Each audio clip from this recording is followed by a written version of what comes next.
time. We got time. We have even less time than when I normally say we ain't got time. That's true. Because Summer Games Fest is over, and there was like an entire season of Spider Noir worth of conferences to watch, and I did it. Well, my favorite thing was we watched it all, and then out of nowhere, Nintendo was like, surprise post-credits scene. Yeah. We're like, fuck you guys. Yeah. So welcome back already to the RageSelect Podcast. I almost said Dojo. RageSelect Podcast here, RageSelect. I'm Jeff. And I'm Mike, and this is not the dojo. This is not the dojo. This is the ultra long XL. Once a year, I make Michael sit here for even more than the regular amount of time. There's a reason I wasn't on the last two podcasts. He had to rest up. He was training. He was just at home training. He was like, I like it. I hate it. I don't have any opinion on it. I think it stinks. But it was in that dojo from The Matrix. So you got like the wooden dummy, and you're just like, I didn't really feel very hard about that one. Capcom sucks. That'd be hilarious. I'm now picturing it, and it's funnier to me. Yeah, it's when Morpheus leans down and you say, I know Pod Fu, and he says, show me. Anyway, enough of that. We can't get, I already said we ain't got time for that. We ain't got time for that. Jeff Keighley Agent Smith? Yes. Yes, he is. Yes, he is. All right, we got at least 3 big things to go through: Summer Games Fest, Xbox Game Showcase, Nintendo Direct, but we also have PC Game Show, Future Game Show, Latin American Game Show, Story-Driven Game Show, Women-Led Game Show. I didn't do the rest. Cozy Games. There's so many, guys. 6-2. I'm sorry I didn't do all of them. I was really running on fumes at the Women Game Show. I'm sorry, women. I'm sorry, women. Jeff's not woke enough for your show. I don't mean that he hates women. I mean, he wasn't awake enough to watch your show. I was just like fucking, I was like shaking and chugging coffee, and my eyes were still starting to close, and I was like, no.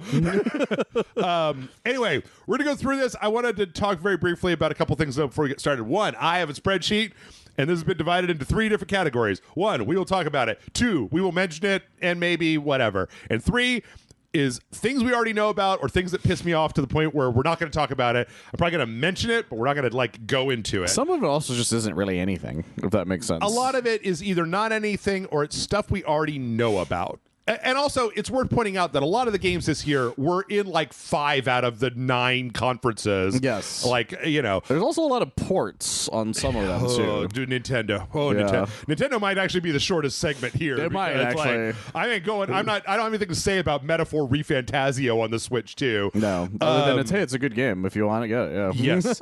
Also, I know we used to have a little bit longer time for this particular segment, but, you know, we've only been recording for 3 minutes, even though it feels like longer.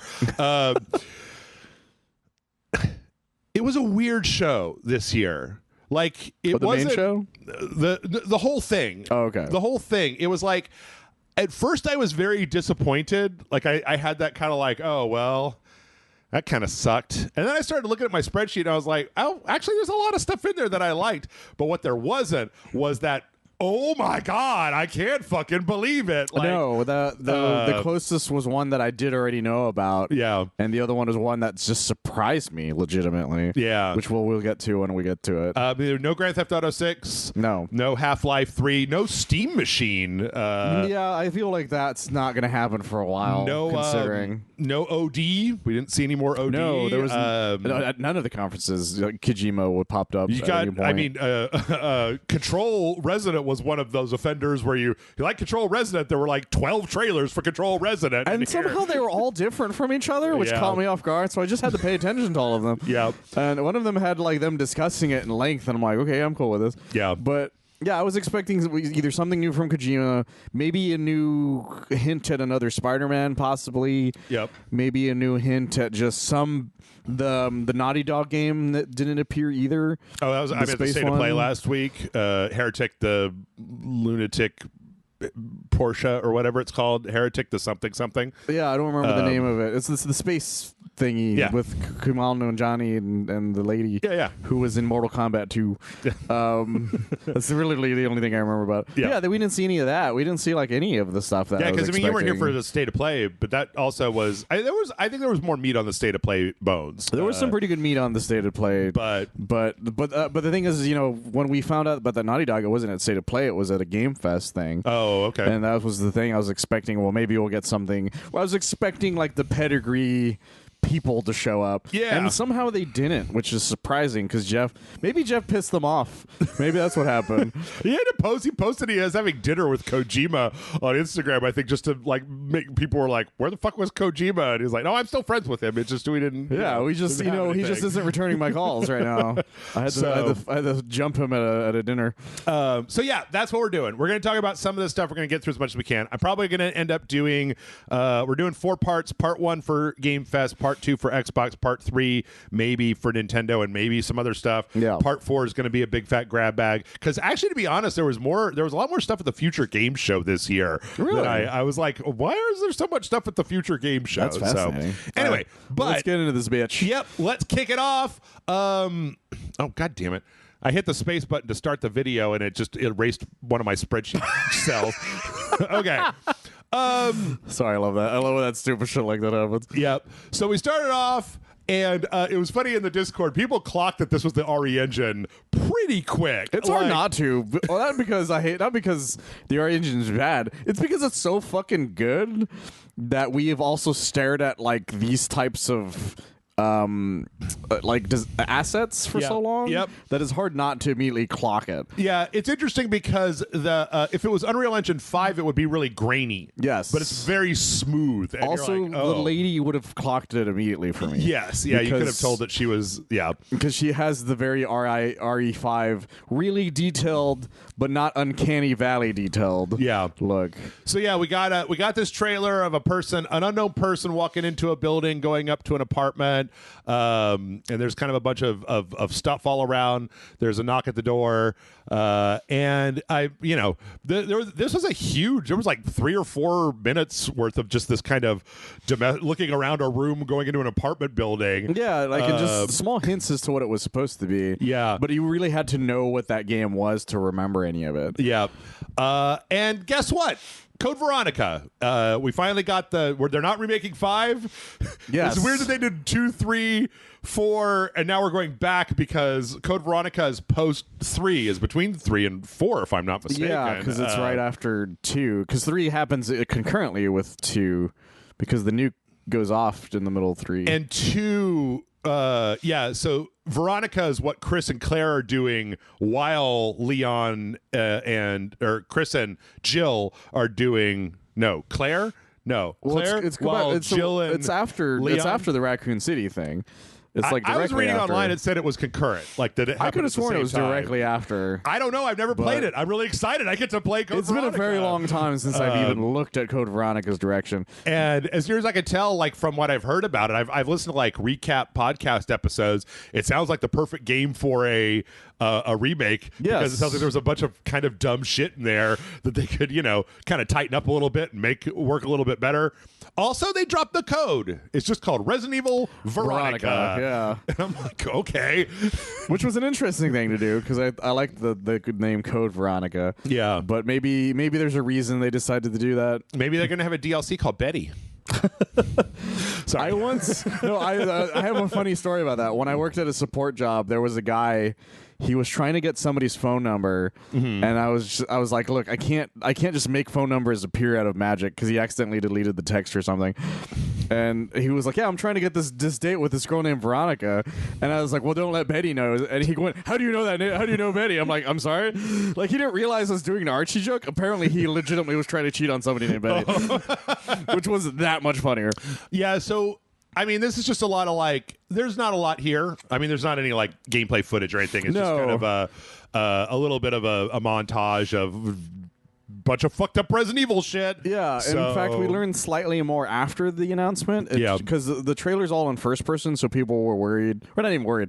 They were wondering if it was all going to be in first person. Right. It turns out that's not the case. They did that purely for the trailer. Yep. It's going to be a third person game the way the original one was. It's going to be locked to third person. No choice to change. So I am very excited because I like the fact that that they're remaking the other Resident Evil games, the ones that should be getting remakes, not just the 2s and the 3s. Well, I guess the question is outside of Code Veronica, then their only choice is really to go back to the mainline entries, right? Well, they have 0 still.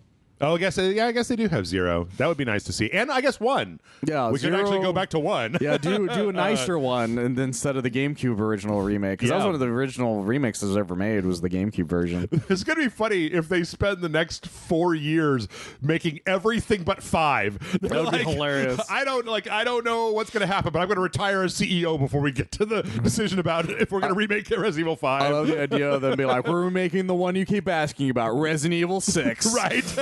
Also, Operation Raccoon City's also getting one. They're like, fuck you guys.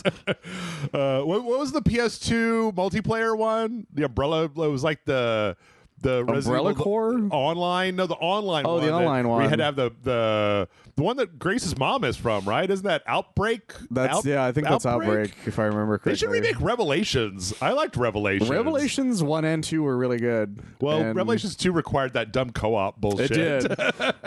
I would be hilarious if they remade Umbrella Corps and Operation Raccoon City, the 2 worst of them. Anyway, this is a great way to kick it off. Not exactly a secret and not exactly the biggest holy shit in the world, but exciting nonetheless. We will say one thing about the Game Fest, by the way, is it sucked watching a lot of these trailers because the desync was fucking horrendous. Oh yes, for a lot of this. It kept getting weird, and then it kept skipping forward to try to get resynchronized. Yeah, it would reset constant shots, like reset during this trailer. I remember it would reset, or it would jump forward. Yes, past the whole sucked. thing. I was very annoyed. Anyway, I had to watch it again just to watch things correctly. From there, we got a big puppet thing. They're making another Cuphead. They're making a sequel to Cuphead. MDHR is making a sequel to Cuphead. Yes, it's all hand drawn again. Yep. So they're very excited, and I love the puppet they use. He's a very fun puppet. It's pretty good. It's pretty good. It's the same studio. They're basically doing more of it. I kind of hope it's a little bit more accessible this time around. They also had a kind of an announcement that there's a spin-off game that they're making that is like a kind of an 8-bit retro NES style called Mighty Cuphead Adventure. Which is also very fun. It seems to have added a character I think that was only in the show. Which one? It's the tea kettle guy. I think he's like their show's like dad or whatever. Okay, as far as I know, I don't actually he might actually have also been in them. I don't remember Cuphead that well. What I can say is that I actually don't like this. I think it loses all of the identity that it has as like a retro looking thing, and it just kind of looks like a generic 8-bit Nintendo game to me. I feel like they did it because they needed to make money in between. Sure, and that's fine. That's fine. That's more what I feel they have, because this isn't the first time a game studio has done something similar. Yeah. It's just that it's weird that it's weird that Cuphead specifically did that. Yeah, because of the fact that they're known for the hand-drawn thing, and then you have this weird Nintendo-y. The sprites are very small. They're animated in a very normal way. It's not anything to complain about. It's just that the thing that's most striking about Cuphead is the style, and when you strip that out, I don't have the nostalgia for the characters as much. Well, ironically, it feels like the game tie-in to the cartoon instead. You know what I mean? It's very weird. Yeah. That's coming out. I think sometime soon, sometime this year. I don't know if they talked about it. I think they just said it's coming soon. Let's see. After that, we got the full trailer for Alien Isolation 2. This was very exciting for a lot of people. Yeah, this was when I realized in the Discord that I paid too much attention to video games, because I was like, there was a teaser for this thing 2 weeks ago. Oh no, I clocked it immediately once it said 20th Century Games. I was like, okay, this is Alien Isolation 2. But just the reason that the thing that people were like, oh my god, I can't believe they're making Alien Isolation 2, and I'm like, I've known that for a year. Yeah, we were just waiting for them to finally tell everyone. Yeah, and I'm excited because I like that game. I'm not, because I didn't like that game. And I'm just tired of running away from aliens. I'm tired of running away from aliens. I'm tired of shooting them with a pulse rifle. I think that there's room to do something besides those two things in a video game. Like be the alien? Hey, you know what? I could deal with a 12-hour video game where you just played as a xenomorph and you had to deal with a bunch of different things happening. You could have one where you get to stalk people and one where you get to, let me do something else. It's just, I've done this before several times. So fun fact, the last Alien movie they made references the game's save feature. Oh yeah, which I thought was really fun. The phone. Yeah. From there, we got a look at. It's been a while. Gen Atlas, which is the Fumito Ueda, the guy that did Eco and Shadow of the Colossus. Well, did we have a name before? No, right? It was just called Project Robot or something like that. So it has a name now, a horrible name that I will forget. when I was looking at the spreadsheet, I was like, what is Gen Atlas? Is that one of those stupid Chinese games that keep rolling off my brain? I kept thinking of Genlock, that old Rooster Teeth show. Yep, sure. I mean, but to be honest, it looks great. Like, it's a giant robot game. Dude's flying a head around like he's in Gurren Lagann. There's like giant robots punching stuff. There's like it's like a head you connect to other robots to do puzzles, I'm assuming. Yeah. And then eventually fight. And there's like action. There's a lot more like, shooting like a machine gun. That's never happened in one of his games before. Whole thing is a little rough when it comes to the way that it runs, but it looks nice. I like the kind of the retro, rusty mech stuff that they've got going on. And the scale is really good. Even it running kind of weird here and there, it's very early on. Like, it's clear this game isn't like close to done yet. So I think it might be closer than people think, but because but you know what I mean. Like, if they got plenty of time, type of thing. Yeah. Well, I don't know. I guess he's got the reputation that it takes 20 years to make a game. That's fine. But of course, I don't know. The longer that some of this stuff goes on, the more I get a little bit. But anyway, I do think it looks good. It's got the DNA of the Colossus when he's fighting the robots. He's like on it, firing at it, and everything. And it's doing something different, and it's coming out for all the platforms as well, or it's at least got also the thing surprise for all the platforms. Except for the Switch. Except for Switch. But Switch 2. That's expected. Yeah. Okay, speaking of the Chinese crap that I can't remember, Blood Atlas or Blood Message. No, Blood Atlas. Message, Gen Atlas, Blood Message. This is just like a 3-minute cutscene of a guy fighting Mongol hordes, and like it looks fine, but it's obviously just pre-rendered, and it seems to assume some knowledge of characters and or situation that I don't have, so I don't care. Well, here's the other thing that about it that I thought was weird is that this is clearly the prologue of the game. Yep. Because of the way the trailer ends. Yep. Where it's like him talking to, I'm guessing, his son, ? Yep. Just being like, yeah, everything will be fantastic. And then it cuts to them like years later with the whole burned down village. So it's clear that the guy in the cutscene that we watched for 3 minutes is going to be super dead. So, and again, there's so many, this is going to sound bad, but there's so many of these Asian history or Asian like mythology inspired games that they all blend in together. No, China has gotten better at making visuals, but they're shit at storytelling, or at least they're shit at making trailers, because every one of these that comes out, I'm like, I don't like, that was pretty, but I don't give a shit. Like, I don't know what any of that was. I don't know who any of those people were. You show me a boss fight with something, I'm like, you guys need, okay, you've done the development work, now you need to go do the work on like narrative. Figure out how to make a narrative. Yeah, they all blend in together. Again, it sounds bad, but that's really the issue I have with those games. Stranger Than Heaven did the weirdest fucking thing of all time. We got a very short trailer showing a bunch of people, and then the last person that was shown was fucking Tupac Shakur walking into this game like he's alive, like he's a person, like he's gonna do stuff. He just he appears in a kimono, still has his little his patented little headband bandana on his head. Yep. And he walks in like he's been there this whole time. Yep. I was joking with friends that I'm like, is this how we found out that Tupac's alive? They're going to be like, welcome to the stage, Tupac. He's been in hiding in Japan this whole time. Yep. Apparently Snoop Dogg has negotiated with his estate to put him in this game. He says it's the perfect game to put him in, which I don't know what that means. I think it means that Snoop Dogg really likes this game. I mean, I don't really know what else to say about it. It seems like it's a bold move, Cotton. Let's see if it works out for him. It's the boldest move this took the wind out of my sails for this game more than anything else I've seen.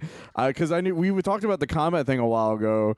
We're like, well, we're iffy on what maybe the combat might be like. Yeah. And I'm like, well, that's, it feels like I bring this reference up a lot. The Homer with the pig flying in the sky being like, well, it's just a little airborne, but it's still good. And then Tupac showed up, and then I'm just like, oh, fuck. Yeah. I don't know. They're making bold moves, and this could go either way. This could go any way. It could be great. It could be terrible. It could be mid as shit. I'm more worried I'm only worried that they'll do an AI voice for him, and as long as they don't do that, I think I will accept it eventually. Yeah. Let's see. Next up from there, we had Haex. Haex. They just call it Hex, apparently. Which is some kind of online multiplayer thing where it's like you're it's like a Raiden Control meets Atomic Heart. Like, it's this big brutalist structures full of weird shit. A lot of squares. A lot of geometries, and a lot of angry mutants and robots and shit. I don't know. I put this one as one that I'm kind of interested in this just because it's very original. But I need to know more than just here's all the coolest parts of this game in 2 minutes. I was just waiting for the Square to say it had such sights to show them, and it never happened. Yeah, that's in a future one. That's a different game. That one's got a red tag on it because we already know that Hellraiser exists. So, Dead by Daylight 10th anniversary. I'm not talking about that. Yeah, it's 10 years. Fuck it. Also, they didn't show anything. They had a little cutscene of creepiness. Mortal Shell 2 got the open beta announcement. We played that. Yes, we did. Crazy. I think the thing that probably a lot of people cut a lot of people off guard was the fact that there's like a loot that you could strum on that hits people. That was the coolest fucking thing about it. I found that awesome. I found that loot. Oh, you did in the beta? It was pretty cool. So, I think that Mortal Shell 2 is shaping up to be, I hope, a much bigger game than the first one. I really want it to be more popular than Lords of the Fallen, Michael. I really want it to. I want this to be the new number 2 in the Souls category, and I want fucking Lords of the Fallen to go away. I think it's going to, only because it's doing a much better job at presentation. Yes, a lot better. Yeah, because I don't remember jack shit about the first one other than the one we played it. Yeah, and the hardened thing and the amount of dick jokes we made about it. And then you go and watch this next one, and you get knocked out of your people clothes, and then it shoots the heavy metal cover in the face with a shotgun, and it's like, what the fuck is even happening here? It's pretty fucking cool. There are 2 different Midsommars in this game. I swear. I swear. That's true. All right, next up we got the release date for that Sand game. This one's got a yellow tag. I don't give a shit about this. I like the look of it, but it is a multiplayer is the problem. Yeah. June 10th. Assassin's Creed 4, we ain't got time to talk about that. Everybody knows it's just a remake. We've already talked at length about that thing. Yeah, July 9th. A very brief tease for Teenage Mutant Ninja Turtles: The Last Ronin. This was one of the ones I was very excited for, but because we were worried it was canceled. Yeah. Because for people who don't know, the Last Ronin is this alternate future written, and it was actually written by one of the original Ninja Turtles creators, like as an idea that he had for like a dark ending to the Ninja Turtles. And there was supposed to be a movie also being made, but with the Paramount merged with another company. I can't remember which one it was, and so the movie was canceled. Viacom. And so because whoever was in charge was like, well, Ninja Turtles are for children, and so he canceled the adult movie. Right. But the game had been announced even before that. Like when I was doing my video game articles, I wrote about the announcement for this game. And I was very excited. A really brief tease, and so was this. Yes. There's very little there. And we also didn't know who was making it back when they first announced it. But now we know. I didn't remember that. Yeah, so it's Platinum, which means flip that fucking Two-Face coin and let's hope it comes up heads. Yeah. Because it could come up heads or it could come up the last Ninja Turtles game that they made. Exactly.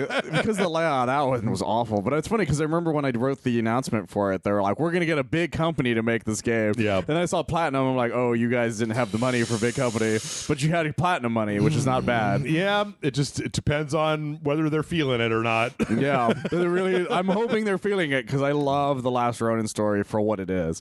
It's a very interesting Ninja Turtle story. Fortnite Runners. We got a trailer for Fortnite Runners. Who cares? It's Fortnite. The best part is just Ben Starr walking out with a shirt of himself and he thumbs ups. I was mad because he said he was going to come back, and I thought that meant he was going to come back dressed up like the Balatro clown and announce Balatro 2, but he comes back, I think, in Day of the Devs for like one very brief announcement. And I was for a game I didn't care about. Ben Starr, you fuck. Ben Starr is a national treasure. I love him. Let's see. Okay. Weird. I was like, is this Armored Core? Am I looking at that Armored Core game that I've been waiting for a long time? And the answer is no. And it was like, oh, okay, well, what other mecha do I like? This isn't Gundam. It looks nothing like Gundam. There's a giant monster, and there's like I don't see any red or blue on this mech at all. This lady is dressed like she's also from Ghost in the Shell. This is not a Gundam game. She's also very realistic-y looking, type of thing. Like, this is not the art style you expect from a Gundam thing. So I should have realized. So this is a Gundam game, just to let you guys know. Yeah, to let you guys know. And because what I should have realized was it's clear that when you really look at the background, you're like, oh, this is a colony, right? And this is a GM, right? That's fighting. And the only thing I could compare the enemy, I don't even know if I could call them mobile suits. I don't know what to call them. Are the Vegan suits in Gundam Age? Because in Gundam Age they don't look like humanoid mobile suits; they look like dragons type of things. Yeah, which is why you think they're aliens, and then there's a twist or whatever. So it isn't until you see the V fin that gives you the biggest hint. Hey, this is a Gundam game. But I still couldn't accept it was a Gundam game. Yeah, it was green. It was like wait, this isn't a unicorn horn or there were fins and everything. Yeah, and he's got my frontals. Still couldn't understand what was happening. I was like, is this Demon X Machina 3? And then they were like, no, bitch, that's Gundam. And that's a Gundam. If you say so. When it said Gundam Rogue Orbit, I fucking turned into the guy in the anime that goes Gundam like at the end. Right. Like, I was like, Jesus Christ. Yeah. I got very excited very quickly because this is very different. It's very different. I'm interested. I mean, as long as it's, me, as long as it's good, I don't give a shit. Yeah, and as long as it's not another fucking multiplayer game. Right. I'm excited at the idea of a character action Gundam game. Yeah. I'm all on board for this fucking thing. There's been like 5 different series that they could have made character action games based on, and they just haven't. So instead, they did this thing. Instead, they did whatever this is. Fascinated by this whole thing. Okay, all right. Hey, you know what? FromSoft keeps tickling my balls and not releasing the new Armored Core, so I got to get my mecha fix somewhere, and ain't nobody else doing it. Yeah. So or that's not doing it involving multiplayer shit. Yeah. An extremely hard game pissed me off. It's a stupid game where you're trying to. You got like two birds with a nest, and you're trying to make sure the egg doesn't crack. And we did talk about it. It was fucking terrible. I hate this thing. Yeah. I don't want to play it. Crossfire. Strangely enough, I went down the rabbit hole on this one, Michael. Mm-hmm. So this is in the Crossfire universe.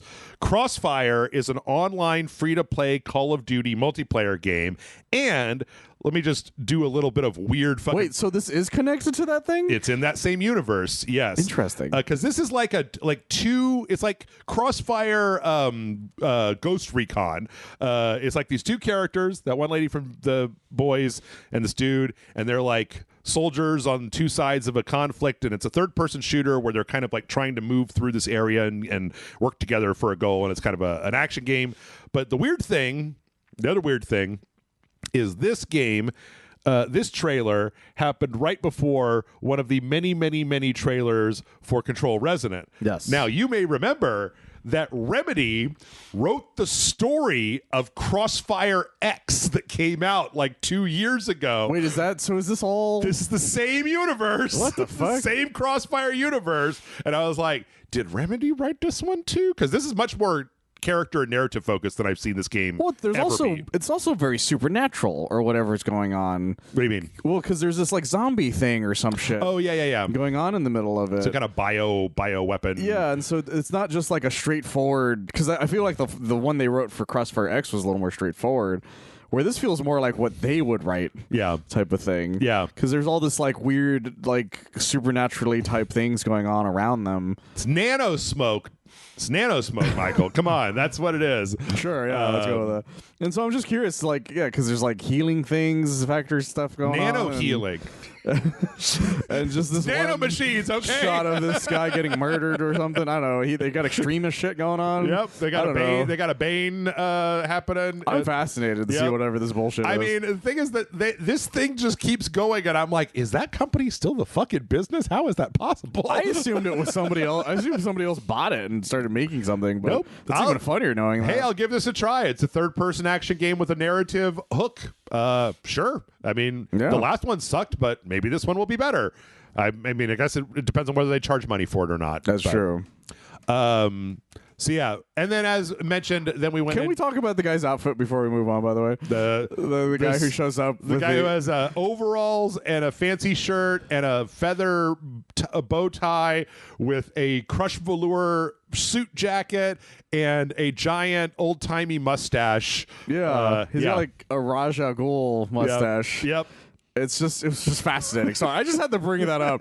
And the other guy popped the collar of his suit jacket, which is even weirder. Well, they looked at Jeff Keighley and they were like, well, we are not dressed nearly ridiculously enough to be on this stage. Quick, get my overalls. Yeah. I must put them over my suit for some reason. He looks like Jamie from Mythbusters. Yes. If he was in the Hunger Games. Yeah, exactly.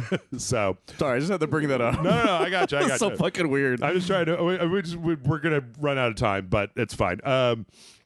So Control Resonant, I mean, we saw Jesse Faden, who we haven't seen in any of these trailers before. Like we had voiceover stuff for her before, but now we know she is in fact somewhere in the game. We saw a little bit more. A lot of it is very similar to the stuff that we've seen. I don't know that there's a lot that I mean, I don't like. I was thinking before we did this show about like, what do I have to say about Control Resonant? And I'm like, I don't know. I just want to play it. Like, you can show me as more if you want to, but what you've shown me has already sold me, guys. I'm ready. Like, just let me buy it. Yeah, because even the things that we found out a little more about, I don't even know if it was in this specific trailer, because there's so many fucking Control Resonant trailers. Yeah, and one of them is that the seeing that the Federal Bureau of Control, they don't like him. Which is fair, right? Considering, well, he doesn't probably like them either. They fucking put him in a box for a long time, and he finally fucking made a bunch of people get turned into weird zombies. In fact, we found out more about this game from the PC gaming show than we did in anything else. Yes. So yeah, but we're not going to focus on it because we got too many other things to talk about. Also, this game's going to come out pretty soon. From there, a very bizarre announcement. Guild Wars 3 is happening. And I'm like, I didn't realize anybody was still playing Guild Wars 2.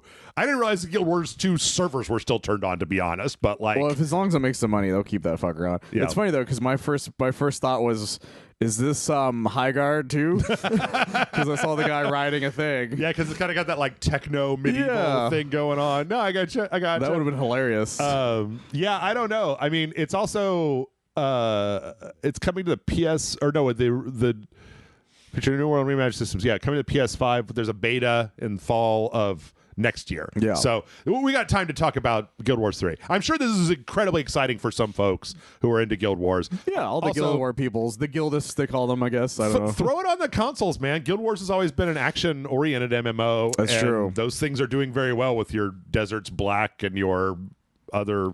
Maybe it'll be like that RuneScape that keeps appearing. Fucking RuneScape. Let's see. After that, we got some more footage of Star Wars Galactic Racer. Yeah, more pod racing. This one was very pod racing heavy. Was the main thing I noticed about this trailer. Yeah, I mean, do you have anything about this? I fucking hate pod racing. I really do. I hated the arcade game. I hated like the PS2 or PS3 game or whichever one it was. I actually have a great fondness for the pod racing. Because of the arcade game, actually. Because I was a big fan of just that insane shit. And I used to play the 64 game with my friends. Like this whole trailer keeps trying to make me be like, you remember Sebulba, right? He's actually some hot shit. And I'm like, dude, fuck Sebulba. I'd pick that motherfucker up and push him up, just throw him directly into the engine of a pod racer. I don't give a shit. No, it's true. But the only reason, the biggest reason I'm excited about this, these are old Burnout devs making this game. Okay. And so I'm very excited to see what Star Wars Burnout is.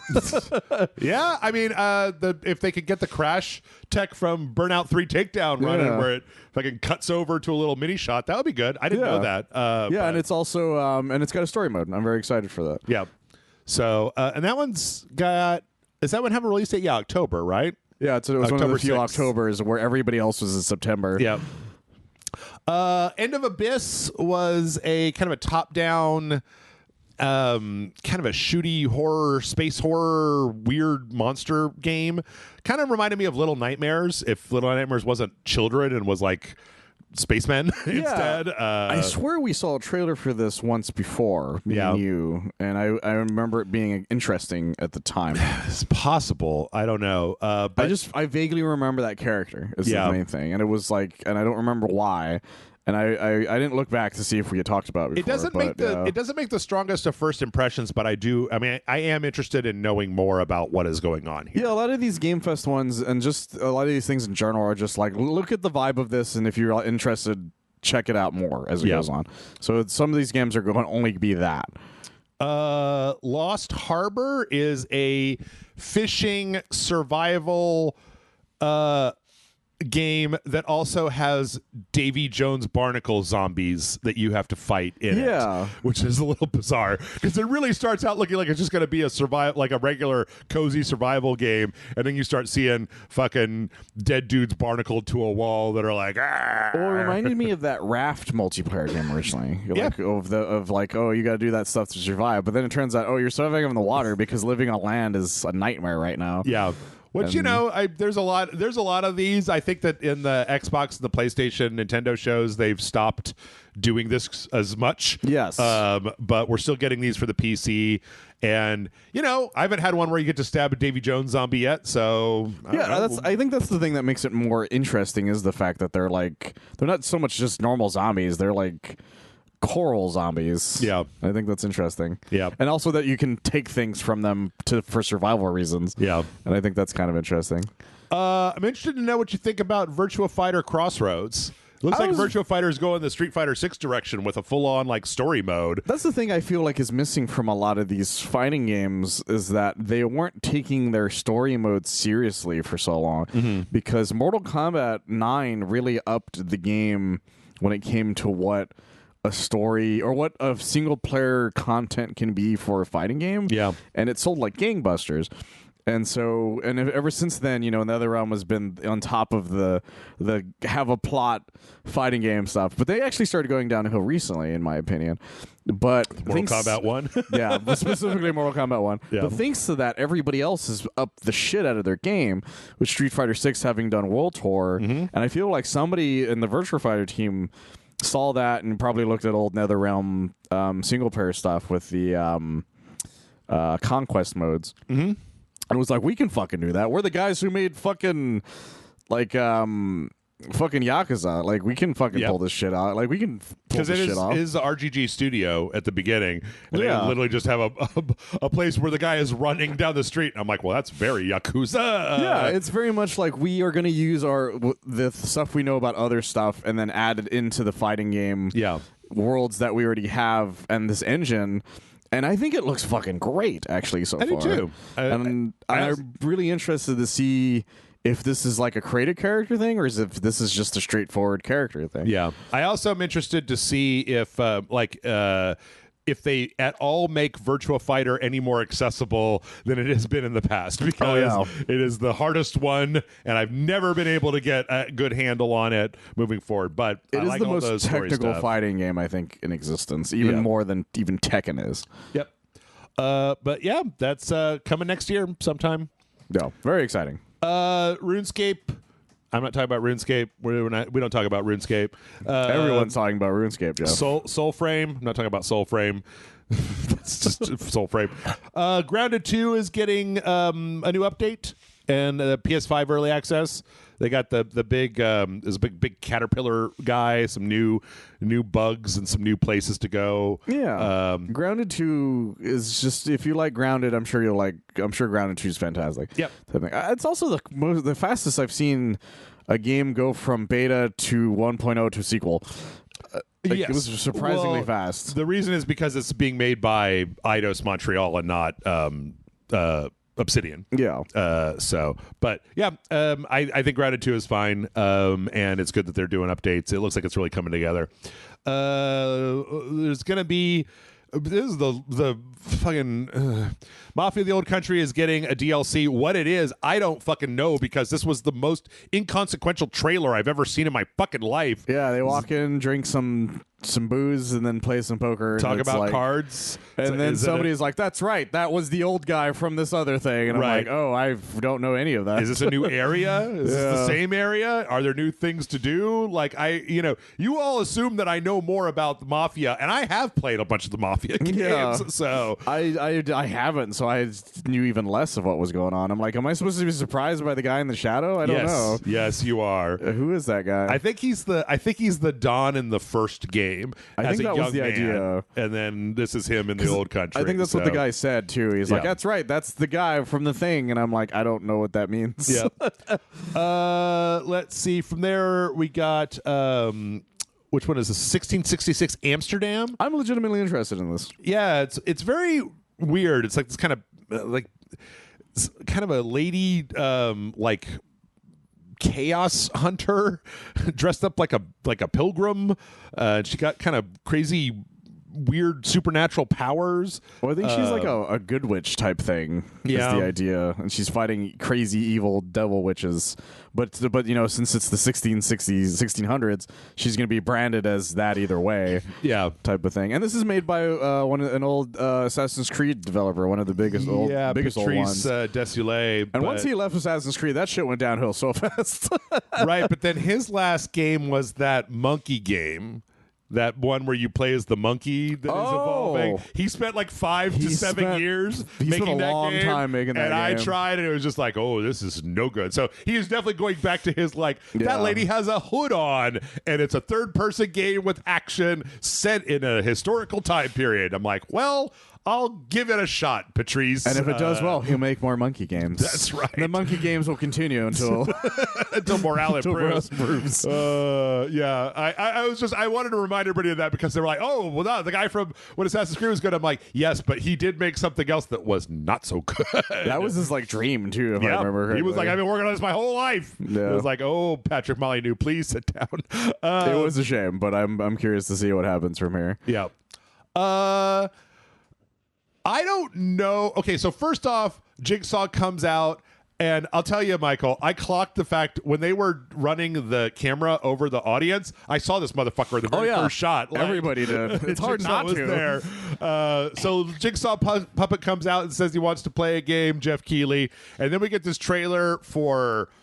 Okay, I don't know what the fuck is going on in the Saw universe because this is like a World War I doctor writing the Saw manifesto with the same puppet, and I'm like, did they do a Spider-Verse here? Have we expanded the one guy with cancer into this is a secret society that's existed since 1666? Apparently, but then at the end, I was like, okay, so it's Blooper Team, and they show all this, and I'm like, all right, so we're gonna do like a narrative Saw in World War I thing, which just sounded interesting. And then at the very end on the screen it says 3v1 multiplayer, and I was okay, well, so pissed, good fast. Because what the fuck? Because the whole time I'm like, what is this? What's happening?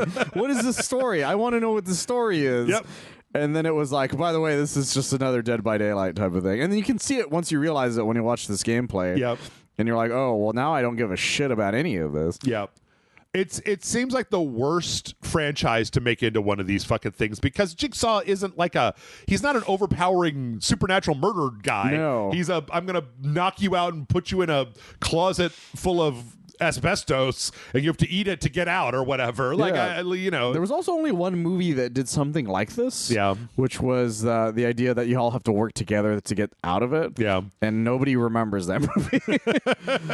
I would be surprised if anybody could I maybe ask my friends and be like, are you able to just rattle off the plot of the entire Saw franchise to me? Because I remember the first one. And that's pretty much it. The crazy thing is the guy dies in the second or third one, and they made 1,000 after that. Yep. They didn't realize it was going to be a thing. Anyway, that's a shame because I like Blooper Team. I liked the last few things that Blooper Team has done. But they're doing something else. Yeah, they were announced to do something else that's also in here, if I remember correctly. I don't think it's in here, but it might be in the whole thing. But anyway, whatever. Lords of the Fallen 2 is a thing. It still looks like a thing. Yeah, it still exists. I forget it exists every 20 minutes. Yep. It got a lady with the finger wings. That's pretty cool. That's neat, I guess, yeah. I mean, it looks fine, but I'm having a really hard time. Oh, yeah, also that lady is fully topless in this live stream. Yes. Which was very surprising. So, let's see. What are we looking at time-wise? Ah, shit, we're almost out of time. Okay, let's see. Where do we leave off? We're at Star Wars Zero Company? Yes. Okay. Star Wars Zero Company is a thing.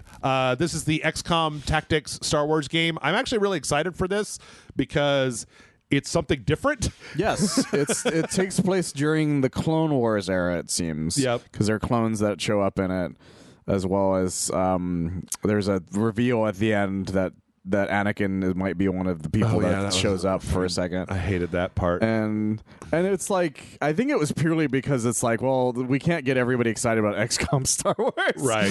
So we have to do something. So the one that I'm curious about, though, Michael, is there's this part in this trailer where they show these characters and they're like cross-fading between a bunch of different races and outfits and stuff like that. And I'm like, oh, does that mean that this is an XCOM, like we're going to kill your favorites and you're going to be rolling new characters? Because none of these motherfuckers in this trailer look anything more than just generic cannon fodder. No. In fact, one of the ones they show is a team of mostly droids. Right. Right. Like three R2 units. So I don't know if like it's got a high body count and you could just keep making your own teams. That's kind of cool. Like there is a main character. Yes. And he shows up in it. But he's like the commander. Yeah. He's like the commander. And it shows that he can be part of the team. So, but that's like kind of the only thing. Yeah. August 27th, that's going to be coming out. I don't know. To me, I was like, oh, that's interesting. And then they showed Anakin, and I'm like, oh, that's not interesting. The fucking Clone Wars era Anakin, the least likable character of all fucking time. I hate that asshole. It turns out if you watch the cartoon, you might like him, I guess. Yeah, sure. That's the only time anybody's ever liked that guy. Sure. Okay. Shit. We're already behind, but there was no way we were going to. Yeah. It was going to happen. It was going to happen. I tell you what. Let's wrap up with one last thing. We got this trailer where it's a guy delivering a package. There's a dude in an apartment, and he's like, "Open the package, or just toss it over to me." And it's got these blood packs in it, and it's like, "Oh, he's like a vampire. Is this a Vampire the Masquerade game?" And then he eats all the blood, and there's all this supernatural shit. And he's like, I'm gonna fight this guy. I'm a vampire. I'm gonna fight this guy. And then they flash back, and this is like the end of Dawn of the Blood of the Dawnwalker. Dawn of the Bloodwalker. Blood of the Dawnwalker. Yeah, I don't know if it's the end or the intro to it. If that makes sense. Yeah, it's got to be one or the other. Well, it kind of puts a little bit of whenever they do this sort of thing, it's like, well, I guess I know that he doesn't die in the storyline now. Like, I also guess I know that he's immortal, I guess, question mark. I suppose. Also, the most unrealistic part about that trailer is that the delivery guy goes inside. Yes. But yeah, I mean, like, this is another one of those kind of like half and half, because that reveal was interesting, but we've seen so much more of this. We have this game, so it's not really worth. And I am interested in it still. Oh, and, yeah. And this trailer runs a lot better than some of the other trailers we've seen. Yes. So yeah. Very interesting. This is also a September game, right? Let's see. Do we have a full release date? Yeah, September 3rd. September 3rd. A lot of September games. A lot of Septembers. We forgot to mention that one of them was October 1st, but it was the end of Abyss. But yeah. So that was one of the only Octobers. I'm thinking about sharing this spreadsheet out if people want it, because like, I did put everything on it. It's got release dates and YouTube links and everything. Yeah. It also has my judgment, so you don't come at me about my fucking judgment. We don't care about you, Dead by Daylight. That's right. With that, we're going to take a break. When we come back, we are going to ram through the rest of this and then see how much Xbox we can fit into 45 minutes. Woo, we're already behind, Michael. We got 4 parts of this thing. All right, everybody, buckle up. We'll be right back. Intelligence was just briefed of a separatist fleet massing in the Serralona system. Then we need to make our move. You got someone?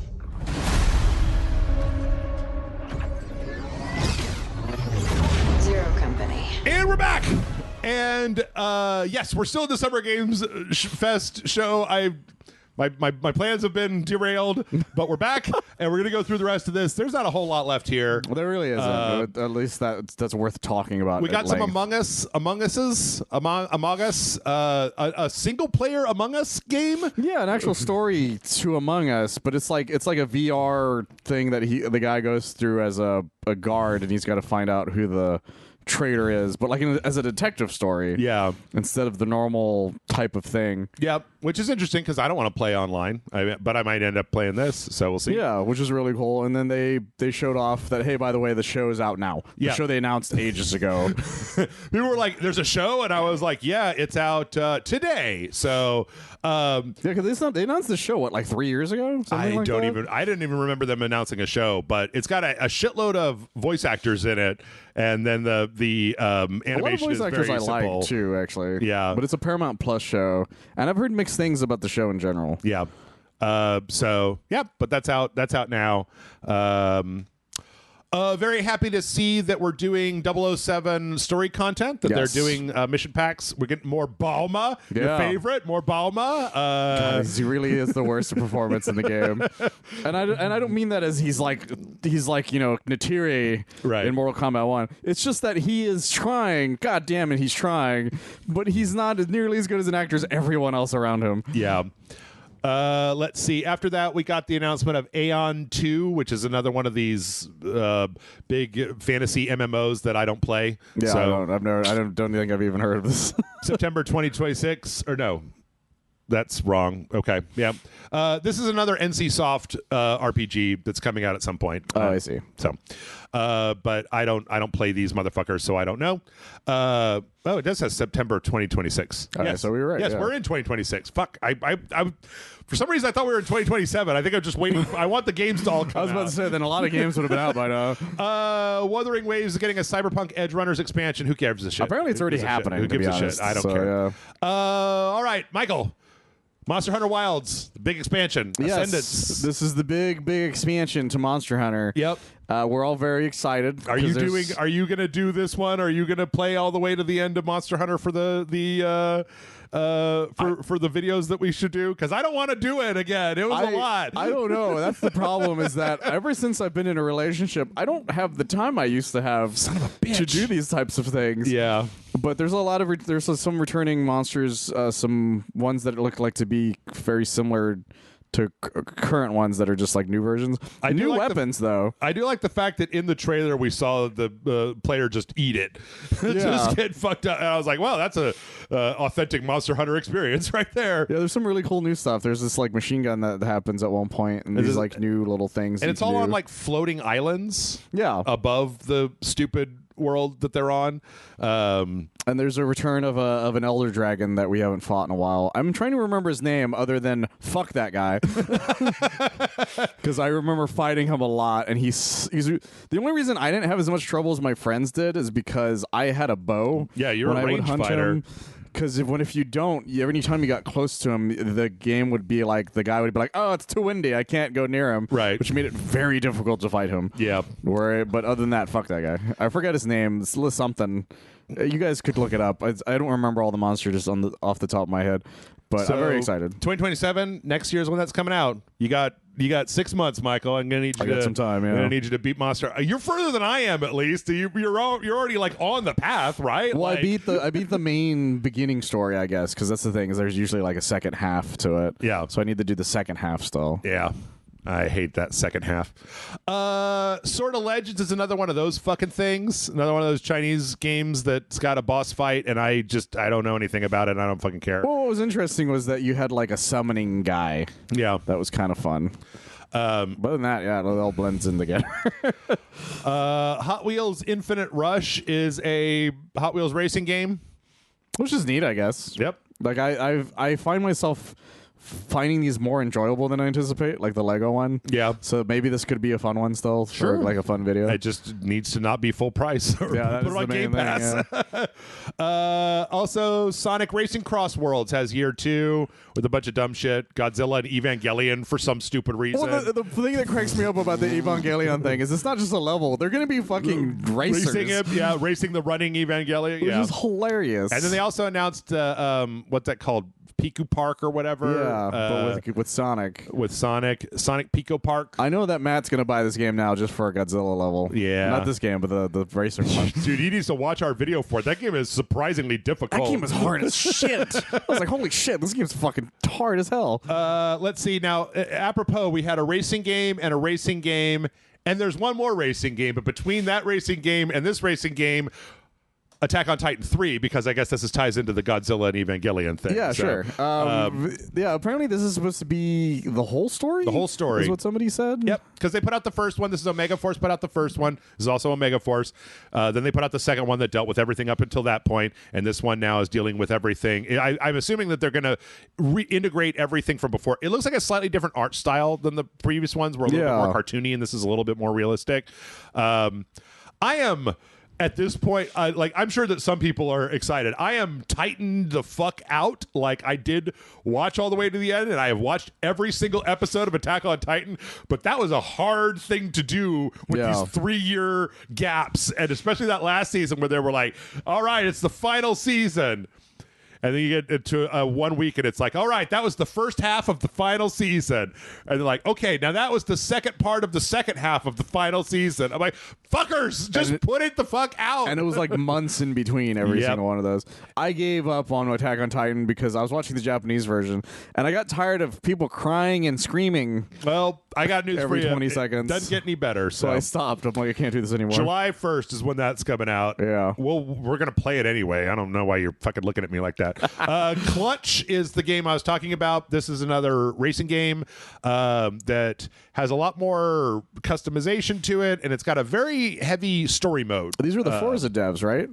The what? The Forza devs? It's some of the older Forza devs, Yeah, yes. I remember them saying something like that. So it's like, it's got a kind of a main storyline where you're a brother and sister racing team and you're racing, and then it's like, then you're doing the off-circuit races, and then you get embroiled in the underworld. Peter Serafinowicz is fucking there. Like, okay, I thought that's who that was. Okay. They've got some really, like, actors. They got some actual actors and a hell of a production value. Yeah, this game looks gorgeous, actually. They also showed off the customization last week, and like, you could put like an empty Red Bull can in like your center console, or you could put like a crumpled up hoodie in your back seat. You could like, that's kind of fun, actually. It's got like scuffs and stuff on it, so it looks a little bit more like an actual car, a little bit less like a pristine model. I don't know, this looks interesting. I'm not the biggest race guy in the world, but this is about as close as I've gotten, because normally it's like fighting games where they just nix the storyline. Yeah. And I'm like, I like a story. I'll play a game with a story, sure. Well, yeah, we weren't getting a lot of the story driven, and I'm being the pun intended, driven racing one type ones in a while, like car related ones. Yeah. Because that used to be the fucking jam when I was younger, like the Driver series, as well as another series that I'm going to bring up that's going to pop up soon. But yeah, there's a lot that I feel like that was sorely missing for quite some time. Yeah. So I'm interested to take a look. It's coming in spring of next year. Chronicles Medieval is some kind of strategy medieval hardcore game. There's a trailer for this what we saw a while back. Yeah, that shows that you can play within the armies you send out. Yeah, too, I don't care. Sea of Remnants inexplicably got another trailer. This is the one with the pirate JRPG fantasy thing, but everybody's puppets, and apparently it's also a musical ? I'm not sure on that one. I liked the song though; it was pretty fun. I like the song. I don't know why everybody is like a wooden marionette though. Like, that's the thing, is since they've started this, I'm like, I don't know what is happening in this world. Yeah, I'm very curious to see what exactly any of this all means. Yep. But I think they did the puppets thing purely for like an art style to look different. Yeah, and I think it works for so far. 2026 coming out sometime this year. Let's see. Hitman's got Wiz Khalifa in it. Yeah, you can murder the MMA enthusiast Wiz Khalifa. You can also go into this Black and Yellow studio. Let's see. Power World is going into 1.0 July 10th. So, which is nice. I'm happy for them. They've survived the onslaught that was being sued. I kind of want to go back. Pokemons. I kind of want to go back to it. I had a lot of fun with Power World, and then I kind of decided that I was going to stop messing with it until it was out, so to give it time to get all polished up. And there you go. It's come a long way from when we thought it was a fake game. It's true. Such a bunch of sad sheep were manufacturing AK-47s, which I still don't think. I think they just dropped all that, by the way. Yeah, I don't know. I never got that far. I never got to the point where you had actual guns, so I don't know. Yeah. I know I could have sad sheep farming crops. They could be farming crops and being all sad and shit if you didn't give them beds and stuff. Turns out the sweatshop ones are different. The Wolf Among Us 2. Yes, it's finally happening, which I'd forgotten about. I never...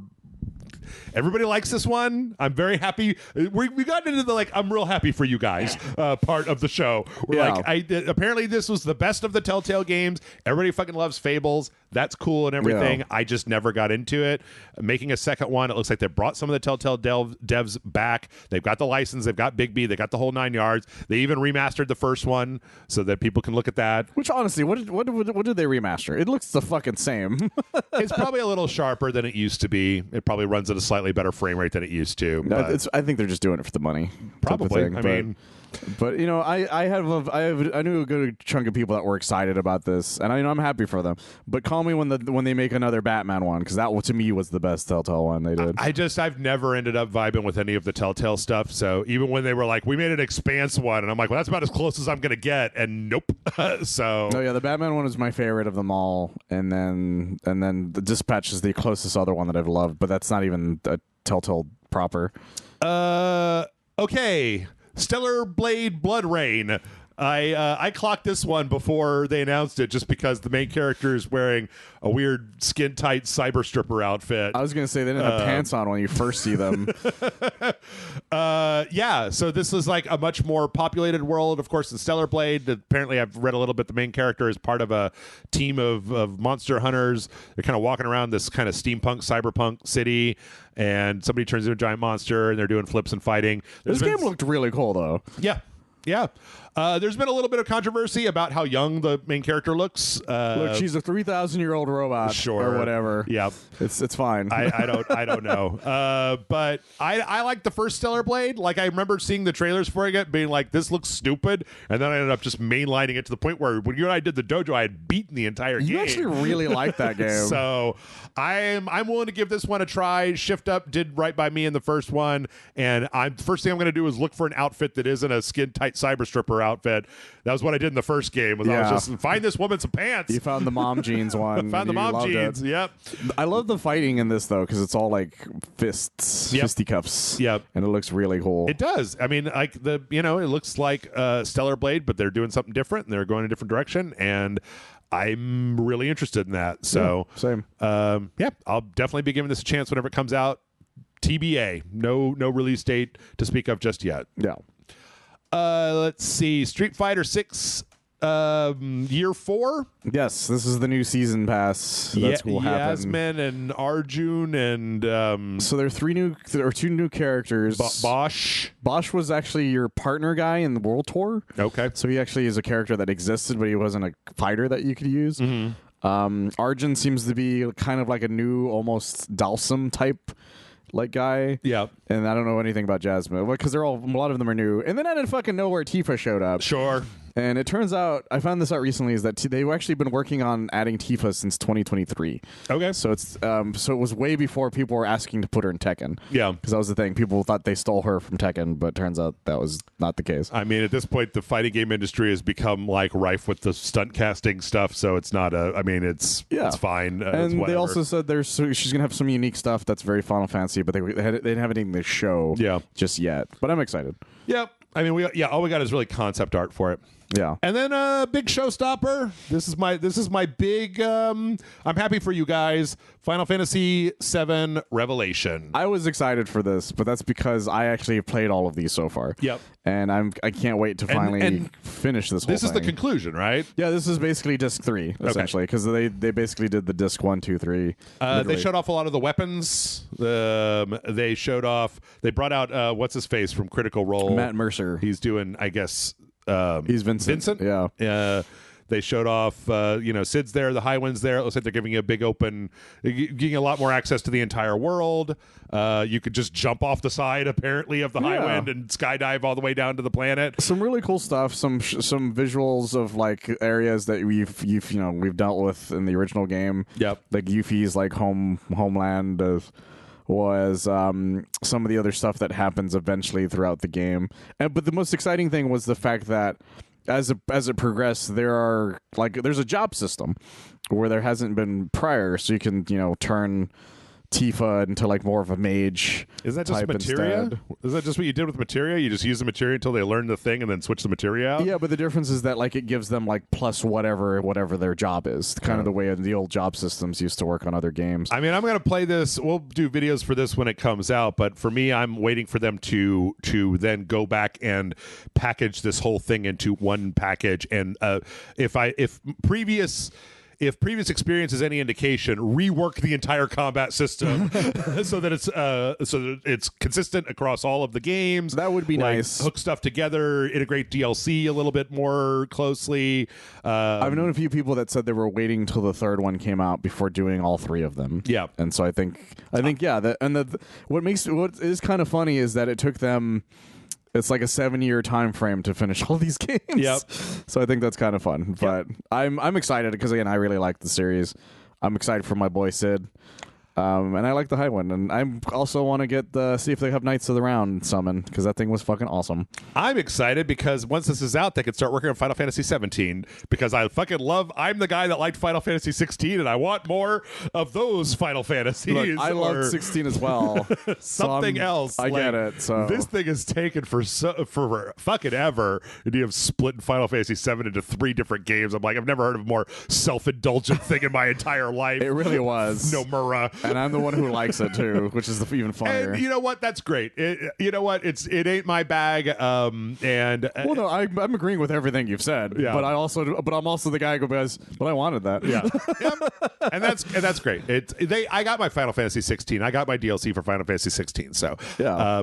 And once this is all out, I mean, this game. The first one of these pissed me off the moment that I switched from my damage dealer to my healer, and I watched every single enemy just turn and then go right at Aerith, and I was like, fuck you, game. It is the worst thing about these games. You is can the go fact eat a bag of dicks, you piece of shit. They didn't figure out how to fucking figure that shit out.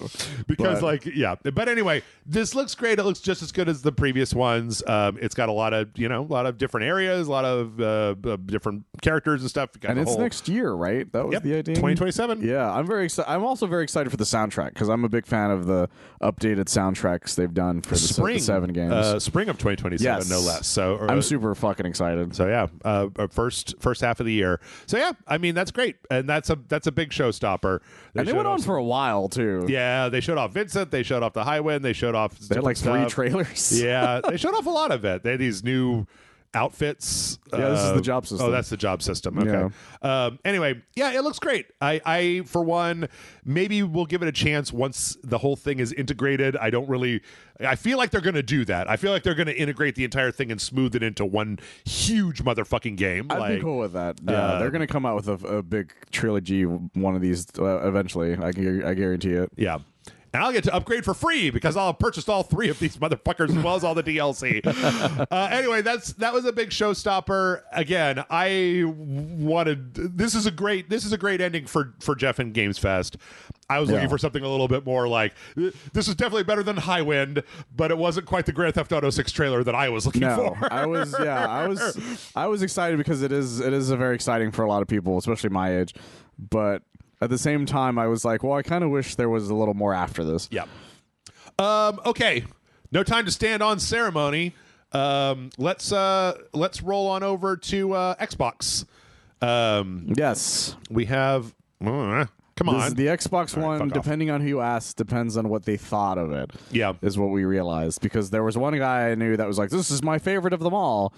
And there were some people that, like me and you, that were like, that was good, I guess. Like, I mean, it was just the most predictable. Is the safest thing I've ever seen. Like, there wasn't anything that was they weren't taking chances. And you know what? Based on what Asha Sharma has been doing, that tracks. we also remembered that like these people have been abused for so long. Yeah. That like anything that wasn't just like comfort food was probably going to be sad to them. Yeah. I mean, listen, here, I'm just going to spoil this. We started with Gears of War, Fable, and Halo, okay? Like, we were just playing the hits. So we saw Gears of War E-Day. I'm so confused about Gears of War E-Day, Michael.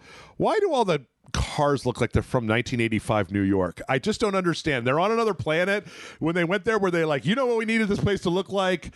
1983 Brooklyn. Well, yeah, they turned it into Liberty City, apparently. like Taxi Driver and shit. I was expecting like some futuristic shit because I feel because even when you go through Gears of War, none of the cars just look like normal cars. If I recall, but again, I don't remember the games They were all that busted up wrecks. Yeah, but I'm like, is this what they looked like? Was a 1985 Chevrolet Impala? And also the thing that makes me laugh about E-Day is that Marcus Phoenix looks like a normal human being. Well, that's true. He is not wearing the. He's not fucking his arms aren't the size of logs. Yep. He hadn't gotten all the protein apparently he ate in prison. That's right. Which makes even less sense. Yep. But yeah. So we see a lot of this. I mean, it's very Gears of War. It's very Gears of War, but in like not a ruined environment. I think that's the weirdest thing about it. Yeah. Is the fact that like you said, it doesn't look like a future alien world. It looks like futuristic New York. Chicago from 1979. Even the cops have like old timey cop cars. Yep. And like the guy looks like he's dressed like a sheriff. Like it's like, what is happening here? Yeah, I don't know. There was somebody I was arguing with in the chat where I was just like, look, man, I'm not saying that this is stupid. I'm just saying I don't understand what's going on. Because it was like, well, this is another planet. And I'm like, okay, well then why does it look like the 1980s? How did that happen? Anyway, okay, you got the E-holes, you got the what are the guys called? They're not the Combine. The Locusts. Coming out of the E-holes. You got Lancers that don't have machine guns on them. You got the classic Lancers. You got chest high cover and active reload. It's kind of they're playing the hits, but they're even playing the hits in a way that I thought was a little much because there was a point where they had after this where they had the big interview where the guy's like, we found the exact model of chainsaw that they captured to do the chainsaw noise for the original Gears of War to get that exact. And I'm like, you didn't have to fucking do that. No, that okay? seems like it could have been any chainsaw. They all sound the same, bro. Like Marcus Phoenix probably should be the same voice actor, but I don't think you needed the same chainsaw. Anyway, this looks like it's for Gears of War fans. Yes, this is a Gears of War fan game. If you like Gears of War where they're not gigantically big beefcakes. Yeah. But I think it'll do fine. You got Dom, he's talking about his wife. You got Marcus Phoenix, he's grumbling about stuff. Yeah, it's blood everywhere. It's the prequel. Yeah. Like it's the prequel. Yeah. And you know what? That they did it purely because they've already finished all the main original stuff. Wasn't the People Can Fly game with that blonde guy a prequel? Baird? Yeah, it takes place before 2, I think, or something like that. Or maybe even before 1. I thought it was slightly before 1, but I can't remember. But everybody hated it for some reason. I don't even know why to this day. I didn't. Yeah. But then I'm the guy that liked 5 and 6 in Tactics. So yeah, I'm the guy who doesn't like any of these fucking games. I tried. I remember I bought when I bought the Xbox One from you at the time. I was like, you know what? I'm gonna go back and play these. Yeah. And then I gave up like an hour in. I was like, these games are not for me. We had a pretty decent time when we played the PlayStation version. We did. But that was because we're playing co-op. Exactly. And not by yourself. So. I think that's what it is. I think I have to play this with somebody because otherwise I don't give a shit about these games. But hey, look, everything blows up real nice. Engine looks nice. The characters look nice. Everything is very ultra-violent. That's cool. A lot less having to go into cover in this gameplay playthrough. Yeah, I think they part of that might have just been showing off action. Yeah, because I feel like these games were always very cover based shooters more than anything else. Yeah, they were also the one that popularized. I don't mean like they brought it to existence, but popularized blind firing. Yeah. Well, and cover like sticking to cover-based cover shooter, moving between cover, that kind of thing. Like there was other games that did it beforehand, but this one really did popularize it. So anyway, it looks like Gears of War.exe. Like it looks like they've got some new guys to shoot. They've got the origin of the fucking chainsaw right here in the trailer. Like, oh no, the knives don't do anything, and then the guy's like, I found a chainsaw. Meh. It's like great, okay, cool. And then came the big thing. Well, when it comes out in October. Yep. And then Asher Sarma showed up and she went, this motherfucker is an exclusive. I heard you people who were on the poll. I'm going to listen to you because it's the easiest thing I can do. She's softening him up because I was looking at the news today, the day we're recording this, and she sent out this email that is basically guess what, guys, we're doing another purge. Like, we cannot continue to operate at this level, and it means that there's going to be in the next 100 days a fucking bloodbath. So yeah, and there was she did an interview with some place when they were like, well, what did you think of the Activision Blizzard thing? They're a good company is all she said. It's like, oh, you did not like that decision. 69 billion. Yep.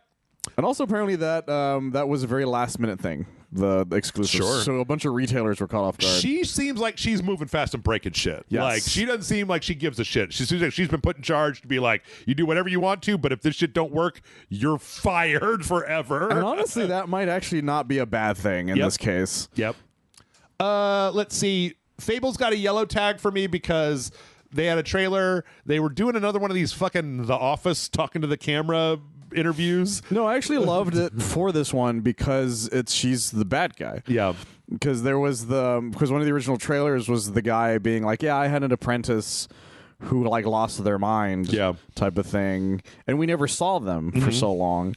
And originally, you think it's supposed to be, the player character for some reason.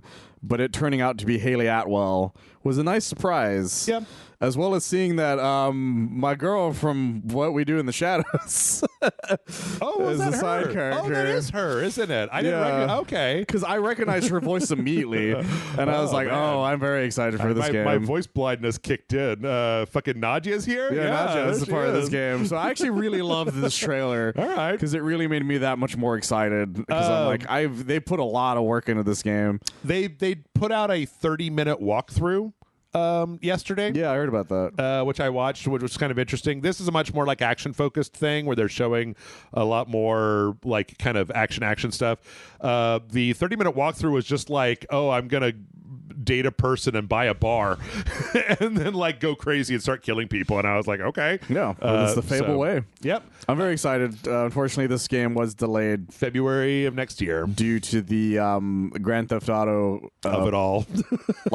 refugees is the best way of calling it. Yeah. But I think it's a good idea to keep, although there's some people that are I would rather play this than Grand Theft Auto. For some reason. Will say that in that 30-minute walkthrough, it seems like there's a little bit of that weird, uncanny, old school video game thing where people are just saying canned responses that are 70% good, but a little bit off. I have heard about that. And I'm like, I kind of find that charming, to be honest, because this whole game has a weird dissonance to it anyway. So yeah, and apparently the lips don't match entirely, and I'm fine. And I'm actually absolutely fine with that. Halo Combat Evolved, fucking coming to the PlayStation with 3 new prequel missions with what's his face, with Sergeant Johnson and Sergeant the Chief Johnson and the Chief having a little thing. Yeah, I don't know if this is supposed to be the mission that Johnson gained his. The best way of calling it is plasma cancer, because it's the reason he survives the flood originally, is that he blew up a bunch of plasma grenades and that gave him cancer. And the flood was like, I don't want to deal with that. And so, but I like it. I like the idea of this campaign a lot because it shows Chief in his Mark IV outfit instead of the Mark V that he has in the main game. Oh, I'm glad you're here. I would have never in a million years been able to identify that. So. Yeah, because it takes place before Reach. Because Reach happens, that's when he gets the armor, is in that point. All right. And it actually looks really cool. I really like the idea that this isn't just a normal remake. They're like, we added some stuff to it, and I think that's really fun. I don't remember if it was this where they mentioned the third person thing. I don't remember if they mentioned it in this or not. I don't remember that being in this trailer. It's probably not in this trailer. Focusing on the new campaign. Okay, cool. Yeah, then it's not in this trailer. But we've found out that they've added some new skulls, and one of them lets you play in third person. Okay.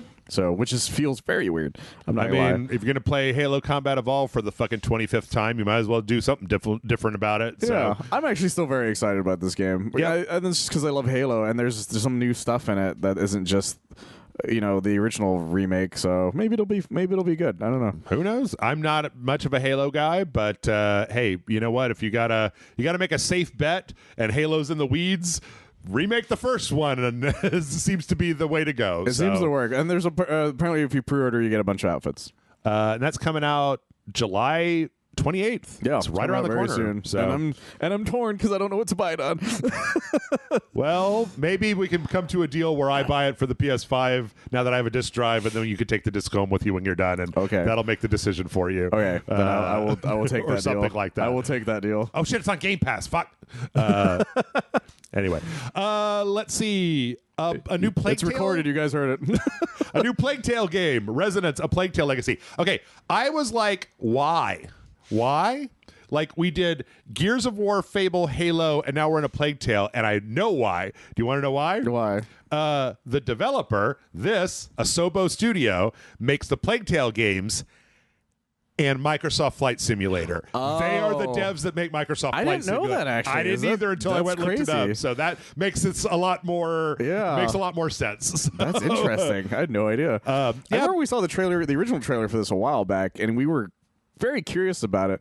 And this trailer seems much more action-packed than I anticipated for one of these games. Oh, the last one was more action-packed, for sure. But this one seems like it's even more action-packed than the last one. So, because the last one kind of really focused on the misery. Yeah. Even though there was action in it, where this is like more like action. Yeah. And it feels almost like this fucking epic tale, especially because of its setting. This is another one where I feel like I need a little bit more information, because I know that there's something weird going on in the Plague Tale universe, but I don't know what the fuck it is. I don't either. So the idea that they're like, yes, check this out. Isn't this going to be interesting? You're going to get to see the origin of all the things that you don't know about. And I'm like, yeah, but I don't know about them. Tell me what they are. Spoil the game. Yeah. I've had enough time to play Plague Tale, for God's sake. Please let me know.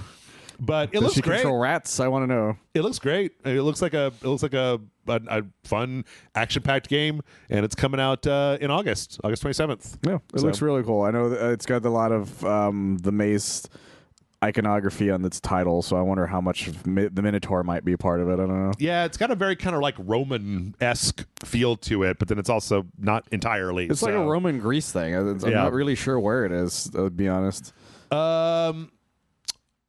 We finally saw Persona 4 remake. This was teased. I think this was teased last year. Yeah, last year they announced it. It was leaked at the time, which people weren't as excited because of it. But actually being able to see it now is nice. Looks very much like all of the Persona remakes. It's got some animation, some direct animation. Yeah, they've updated the icons and stuff for people, apparently. Yeah, people are about 50-50 on whether or not they like them or not, though, apparently. It's a lot like the Persona 3 remake. Yes. It just looks a lot like the Persona 3 remake, except with Persona 4. And it's a new cast as well, so that was the other thing that people have to deal with. Yep. Type of thing. I mean, this is bringing yet another one of these into the remaster, so that it all has a similar vibe, right, to 5, basically. Yeah, and I'm fine with it because they've just now you can get all 3 of the main ones that became the popular ones. Yeah, because I think Persona 1 and 2 are good games, but they weren't the ones that shot up in popularity. Yeah. Although I would love to see them remake those 2 eventually. It'd be nice. But I mean, 4 is the one that I played all the way to the end, so that I was more excited about this than I have been about a lot of the other ones. Oh, okay. This was my Persona. Yeah. This is the one that over a winter break I was just like, I'm just going to play Golden, beginning to end.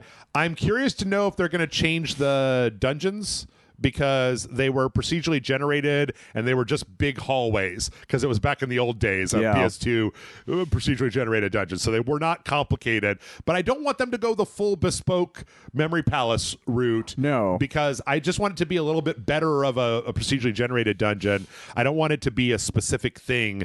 I'm also curious to know if they're going to lighten up a little bit of the difficulty, because the PC port had all these modifiers that you could change to make it a lot easier. Because 3 did as well. The 3 remake did too, right? I don't remember. I don't remember if it had those modifiers. Because 3 was the one that I loved, but I never bought the remake for it. I meant to, and I just never did. Coming out February 18th of next year, baby. Yeah, very exciting. State of Decay 3 is still a thing.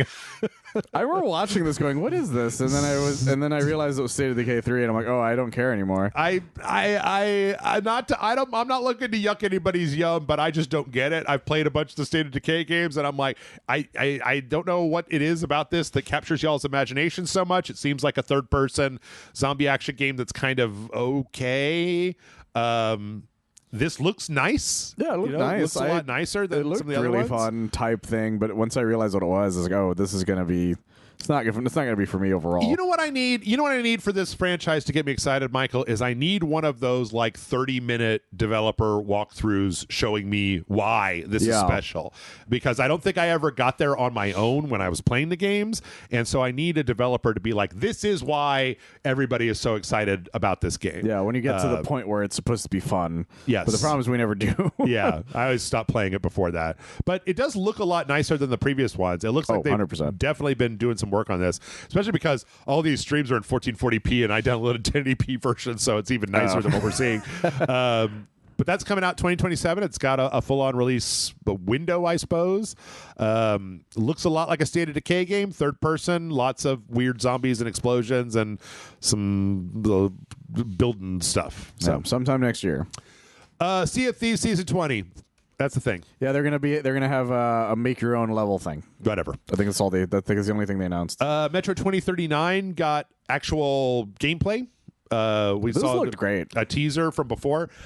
This is another one of those ones where I just don't remember what happened in Metro. I don't either. So the story here, I'm unsure about where I land in it, but it looks like a Metro game. It looks an awful lot like a Metro game.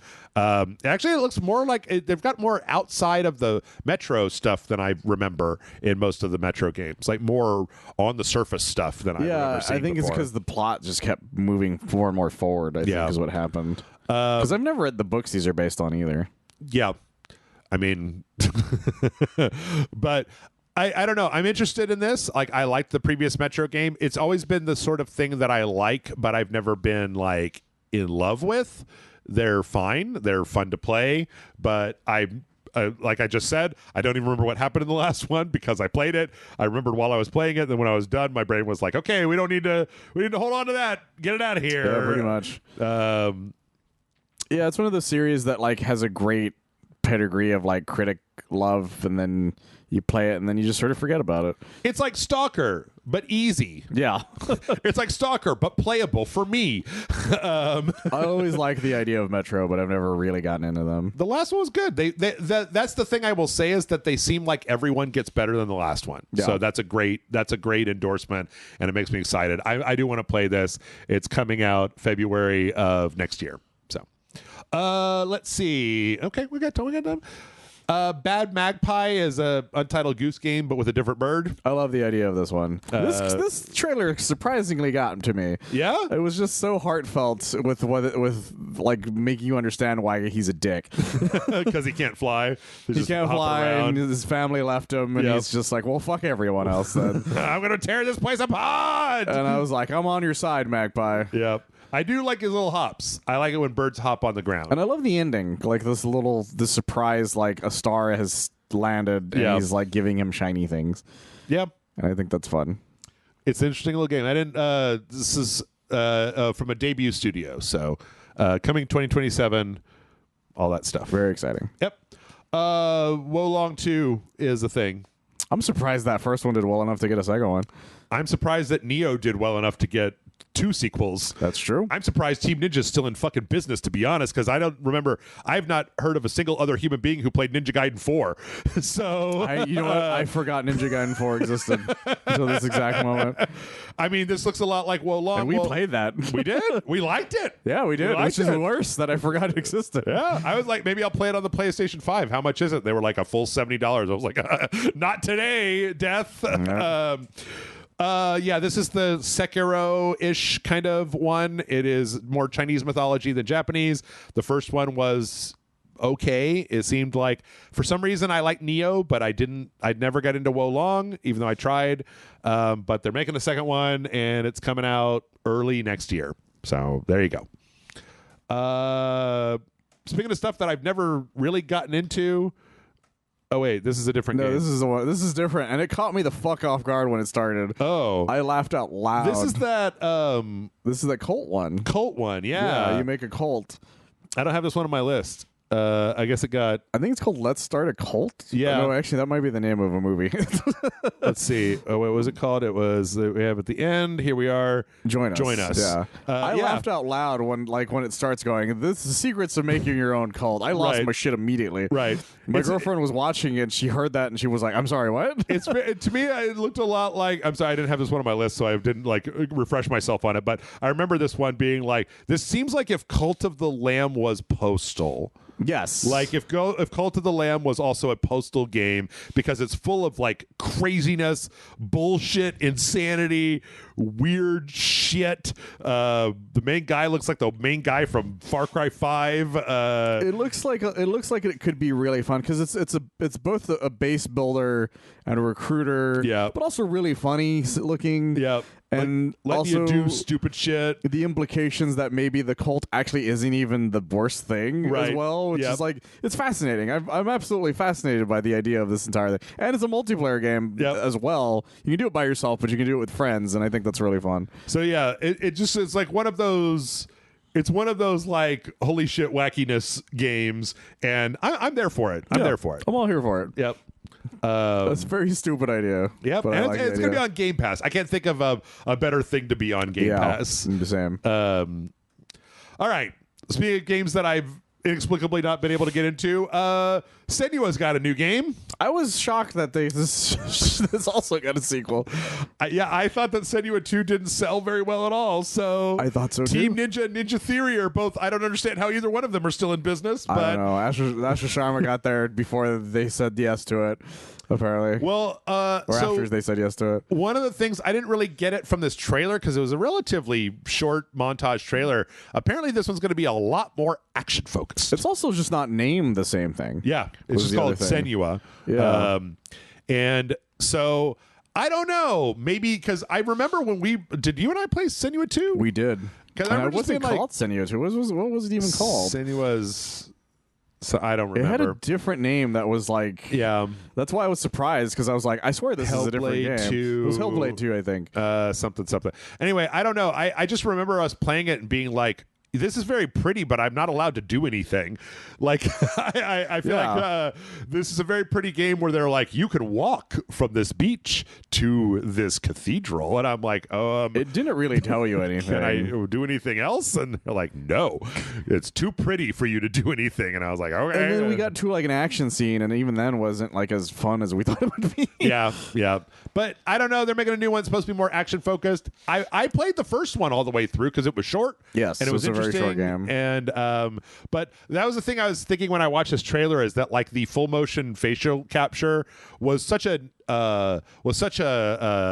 new thing when the first one came out, and now it's kind of everywhere. So Peter fucking Serafinowicz is in the racing game, for God's sake. Like she also still looks insane as shit at all times. That's by true. The way. That's true. That's the one thing she's got going for her. But yeah, that's coming out next year. Fallout 76 is a bunch of fucking DLC, whatever. Fucking I don't care. It's free to play for a little bit apparently too because of reasons. I don't know. Doom: The Dark Ages is getting a DLC. Revelations. I would love to be excited about this, but I never finished it. I'm kind of in the same camp. I just stopped playing Doom: The Dark Ages about a third of the way through and went, I'm not having fun. Kind of the same, actually. I think I went slightly farther, and even then I kind of gave up. Yep. Which is a shame because I really like Doom 2016, and I like Doom Eternal for the most part. I think I went back after I played Dark Ages and played Doom 2016, and I was like, oh no, this is way different, and I don't like the fact that it's not this anymore. But anyway, it looks like more of that inexplicable lore. You're transported somewhere else. You're transported to hell, and a demon makes a deal with you to get out of hell or something. And there's the only thing that struck me is there's one of these weapons that looks like it's directly out of Heretic. It looks like it's directly a Heretic weapon. This new like green spear thing. Yeah, and you can. It takes place, or it takes. It replaces the shield, I guess, at first, because eventually, you can get the shield back. I think the idea is that this is supposed to be the story of him getting the main armor he gets. Yeah, I think is the implication. Okay. Other than that, I had a hard time mustering up any excitement whatsoever, which is a shame because I really, really liked 2016. So. I think I'm just gonna I think after I'm done with James Bond, I might just try to force myself to finish this game, just so I can be like, maybe I'll like it by the time I'm done. But then the thing that made me hate it was towards the end. They had the montage and first off they showed like a kind of a retro level that looked like a lot like the he gets like his original shotgun back. Yeah, and then there was a brief flash where they showed that rabbit, and I was like, oh no, I don't know. Well, there's some sort of like backstory thing going on in it as well. Yeah, I don't know. I don't know. I mean, it's coming out July 7th. It's going to be on Game Pass. I'll give it a try and see what it does, but I'm not holding out a lot of hope. Yeah, so, I might have to force myself to finish the original. Don't force yourself before I do Michael, it. they're supposed to be fun. Don't force yourself to play video games, for God's sake. Well, I already paid for it, so I might as well finish it. If you're going to force yourself to play a video game, at least play one with the Offspring in it, like this new fucking Crazy Taxi game. I'm very excited for this, by the way, because it has the Offspring in it. Yeah. Because that song lived rent-free in my head for 20 years I was or like, whatever. well, you know, at least they did right. They licensed the one Offspring song that they needed. Seems a very crazy I'm not a big crazy. I never played the original, so I loved the original one. I was obsessed with it for years. This looks like what I've heard a lot about it, and then at the end there seems like there's a bit of a tease that you're going to be going to a lot of different places around the world. Yeah, it's like because originally it was just like a remake, and then I think they decided to just maybe fuse that with 2 and maybe have a bunch of other stuff in it. Maybe I'm very excited at that. I mean, Sega did that thing. They announced this and Golden Axe, and there was like one other thing that was getting a like retro a year or 2 ago remake. So and then the only downside is that for some reason somebody caught that there might be some AI shit. Somewhere, so people got soured on it, but I'm just like, look, I'm gonna fucking play this goddamn thing. Yeah. Don't you take this from me? Yeah, yeah. I mean, for people that like Crazy Taxi, they've been waiting long enough. It's time for a new Crazy Taxi. I'm getting this fucking game. Is all I'm saying. Yeah, and that is coming out next year sometime. Yes. We're out of time. We're about halfway through, so we'll see if part 3 we can finish Xbox and do Nintendo. There's a lot of red lines on the Nintendo one, so there's not a lot actually to talk about Nintendo. We'll see how it goes. Anyway, stick around. Part 3, right around the corner.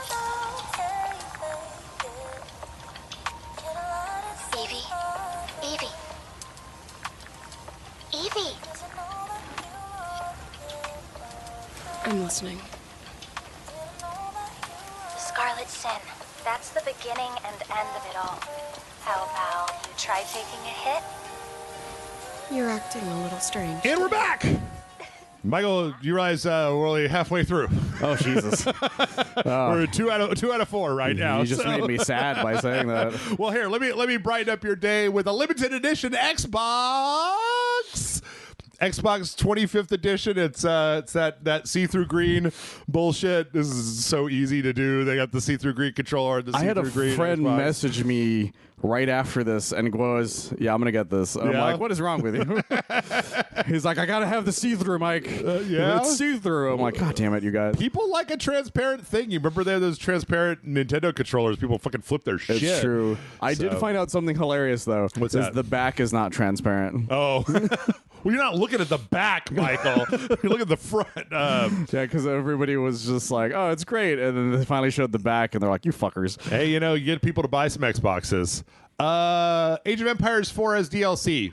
That's red tag, so we're going past that. Minecraft Dungeons 2 is a thing. We already knew it was a thing. It looks an awful lot like Minecraft Dungeons 1. You're gonna make another broken build? I mean, the thing is that I didn't even have to try hard. Like, the game just let me break it because it was for babies, and I was like, I know how numbers work, so apparently I'm a god. Yeah, it was hilarious. If you guys have never seen it, he's just made the guy who punches everything to death. I did. I love a melee build. Yeah, I mean, it looks fine. It's just, it's a Minecraft game. It's Minecraft Dungeons. It's Minecraft Diablo. Coming September 29th. Pretty soon, actually, you're considering. Yeah. All right. I've been a little blah. I've been a little bit of a blah. I've been a little bit of a blah this time with the Xbox thing, just because the stuff isn't necessarily my cup of tea. This, however, Magicians, The Devil's Deal, is my cup of tea. This was the coolest fucking thing out of every single conference. I'm not even joking. Yep. It was so fucking rad that I was like, I need more of whatever this is, please. Yep. It's a first person game. This is all pre-rendered, but what I'm seeing I love. It's a first person game where you play as a magician in Victorian London who has made a deal with the devil, and so we start out, and then there's a bunch of like monsters and shit that come out. The characters have a kind of a almost a what's that Ori game called? No Rest for the Wicked or whatever. Yeah, I can see that. Kind of shading to them. But when they go to the first person part of the game, the character is using like a traditional, the black pole with the white thing on the end, magic wand, and like throwing cards, like doing card tricks and stuff, and it all just looks fucking cool as shit. Like I'm so into this because it's just so different. It's like, what if BioShock was all vaudevillian magical instead of stupid sky science or whatever? Yeah, what if it wasn't just what if it wasn't a shooter? You're just like pick a card and then you fucking assaulted a guy with it. Right. It's just really cool, and the entire plot is really interesting too, because you're like a magician that was betrayed by a bunch of magicians who also made a deal with the devil. Yeah. And you're just tasked with gaining your freedom by defeating them. Yep. And I find this whole thing fascinating. It looks great. I wonder if it's going to be one of those multiple ending type games too. It looks great. I love all of the iconography. I love the style to it. I love the red devil with the horns swanning around doing stuff. I think it looks great. It looks fantastic. And this is the kind of creativity that I really wanted to see more of, because this is just so different and so interesting looking and so singular. Even the way that the character in first person holds the wand with like their little fingers flaunted out, it's just like, oh yeah, it's not like a action game. It's this weird kind of floaty thing. I love that he's like having fun with the way he holds things. It's just fascinating, and yeah, we saw actual gameplay too, and that was great. Yep. Some really fucking unique shit. I'm really excited. Looks incredible, and I love it, and I totally want to play it, and it's coming out sometime next year. It's going to be on everything. Definitely one that I'm going to have my eye on. Oh, yeah, yep. Except for the Switch 2, I'm guessing. Maybe even the Switch 2. It's like, it just seems like, well, maybe the Switch 2. We'll see. Well, yeah, it's a we'll see type of thing. But that game looks great. I'm very excited for that one. And it's going to be on Game Pass, so... we got a new Valor Mortis trailer. This one is the French Souls game. This was very Napoleon Bonaparte focused. Yeah, they announced the guy playing Napoleon as if it was like the coolest thing ever. Well, some people really like that Vincent Cassel guy. Yeah, apparently. Wasn't he in Tekken? Wasn't he the guy in Tekken? He might have been. French cyber spy guy? I think he was, actually.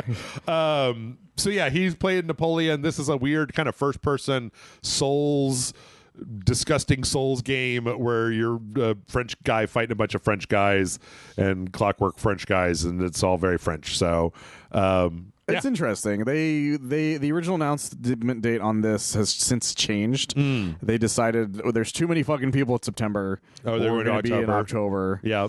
So they're going to be October 13th now. Probably. Okay, that's great. Yeah, there's a demo for this, but I kind of don't even want to play it. I just kind of want to get to the game when I can, because I like the look of it a lot. So very fascinating. All right, we got 3 red tags here, Michael. Elder Scrolls Online has a new expansion. Go look at it. The Thief's Guild, I guess. They're back. Microsoft Flight Simulator has national parks in it. Cool. Yep. And Where Winds Meet is getting DLC. I forgot about that game entirely. So there you go. Announcement. Yeah. All right. How about something that you and I are both excited for? Castlevania Belmont's Curse. This was I'm so fucking excited for this, guys. Yep. And we got a release date now. It's sooner than I thought, but also a good thing that it's sooner than I thought. October 15th. And we now have a name for the character, because we haven't had a name for her this whole time. Oh, I didn't know that. It turns out her name is Rose Belmont. Well, there you go. Is that significant? Well, it's only significant in the fact that this is one of the few Castlevania games where you are playing the direct child of a past Castlevania person. Oh, okay. So you are Trevor Belmont's daughter. So not a nebulous descendant, but a named character. Yeah, because a lot of them are like, well, you're the great whatever of Trevor, like the way Simon is, or you're the great, or they're the grandson of Christopher or whatever. Yeah, this is one of the few times where you're like, oh no, they are the actual child of them, and I think that's really cool. And there seems to be some sort of curse that seems to be more mentioned in this. A curse on a Belmont. I've never heard of such a thing. And I'm very, very excited for this because she's gonna. Because I guess the idea is that Trevor's too old now to go take care of everything, so she has the magic of her mom, which is Sypha, and his badass abilities. So she's going to go in there and murder shit out of Dracula. There you go. And I'm pretty excited about that. I'm just excited that it's both Motion Twin and Evil Empire. It's really great. Which is great. So because it's going to be day one for me, guys. That's a pedigree that I like of 2D side-scrolling Vania action developers that know what the fuck they're doing. This isn't some fucking bullshit top-down crap-a-doodle-doo. But yeah, October 15th, I am super psyched. I'm there. October seems like the fact is everybody moving out of the blast zone of November feel like it's packed July, August, September, and October. Yeah, they all decided to do that. And surprisingly, not everybody decided to go to February. They did for some of the other games. And I'm just convinced that in November, RageSelect's just going to have to be a Grand Theft Auto 6 channel for an entire month. It might have to be. I don't know what else there's coming out. It's just like, I guess we're just going to do 4 weeks of Grand Theft Auto 6 maybe. Well, we're going to do that, and we're going to do Godzilla. Oh, yeah. I don't know if Godzilla. Because that wasn't in anything else. So it's going to be all we're going to do. And then that one Devolver game. That said they're coming out the same day. And we're also going to do that one. I don't know if you have it on there, but it's the one that involves the one other game that's coming out in November for some reason. Oh, I don't know. It's a toy. I don't know if that was part of it or not. I don't know. We'll see. We'll have to check. If not, I'll bring it up. Vivarium. It's an interesting thing. Serenity Forge is a weird developer. They do a lot of strange games, but this is a very interesting one. Yeah, it's kind of a retro anime inspired kind of life sim, doing stuff, talking to people, making stuff, and doing a little adventure. And then at the end, it kind of pulls all the way back to show that you're in like a vivarium. Yeah. Like all this is happening inside of a little enclosed area, a little enclosed thing on like a desk. So there's some interesting ideas there. I don't know. I kind of want to know more about like what you actually do, because of just going around talking to people. Eventually, I get tired of that. So, well, the ending seems to imply that maybe you will eventually leave the vivarium. Yeah, because it's like, how long can you be confined in this small world? Because you're sprouting so quickly. Yeah, so I'm curious what that means. Me too. Yeah, I'm also a little worried just because Clockwork Serenity Forge has been a very up and down, off and on developer. Yes, to me. So that's very true. All right, that's coming out next year. Next up, we had Persona 4 tease last year. We had Persona 4 announcement this year. Last week, there was some leaks for Persona 6. We got a Persona 6 announcement. There's very little to this trailer. Well, it seems like it's leading a little bit more into the horror aspects of Persona. Yeah, which with what 1 and 2 did the most. Yeah. So I'm happy that they decided let's go back into that sort of tone. More demon school, less high school. And I would rather have that again. Yeah. And I think that's very exciting. Do you think it'll be in a school? Do you think it'll be a high school thing still? I think all of them have been school related. I don't know about point. 1 or 2. I know I haven't 3, played 4, 1 5. and 2 in a very long time, though, so I don't remember what the plot of that was. But yeah, there was a leak last week of what the main characters look like, or some of the main characters look like, which is why I wasn't surprised at all to see this, because they literally copyright struck all of the Reddit posts to get them taken down. Yeah. So I was like, oh, well, that's legit then. That usually happens, yeah. But yeah, it's just a very kind of horror themed. It's got a lot more like kind of cardboard or text cutout, disturbing kind of thing, and even the logo is kind of ecto-cooler green. Yeah, it's very ghost-like. So I guess what 3 is yellow and 4 is blue and 5 is red and this one's green. Yeah, I think that's the idea. Yeah, because they're all color based. Was 3 yellow? No, I thought 4 had more yellow, but I'd have to double check. Maybe 3 was blue and 4 was yellow. And I know that the UI. Okay, yeah, that makes more sense. Yeah, so. it's all specific colors. People don't know that about that series, but yeah. More great news. Toys for Bob has managed to extricate themselves from the Call of Duty mines and do what they do best, which is making a new fucking Spyro game. So this was very exciting. They got the they apparently they even announced that they've got Tom Kenny to be Spyro again. Oh, okay, which is very exciting because he was technically the second voice of Spyro, but people consider him the original voice because he did it for all of the main lines that weren't the first one. And so and it looks fantastic because Toys for Bob has done such a great job with reinventing these characters again. They made me like the Spyro remasters, which I'm not a Spyro fan, and I was like, oh, these are fun as shit. So. It was funny because a bunch of people were making jokes about they're like, what about another Crash Bandicoot? And then because people were like, Spyro's taken away from Crash. I'm like, Crash has had so many games. Spyro had one remaster. Yeah, let him fucking have this. Yeah, we have to go all the way back to Skylanders to find a place where Spyro had anything. Exactly, and even Skylanders was more about everybody else than it was about Spyro. And they added Crash Bandicoot to it as well. Well, there you go. So yeah, Spyro didn't even have time for that. Yeah.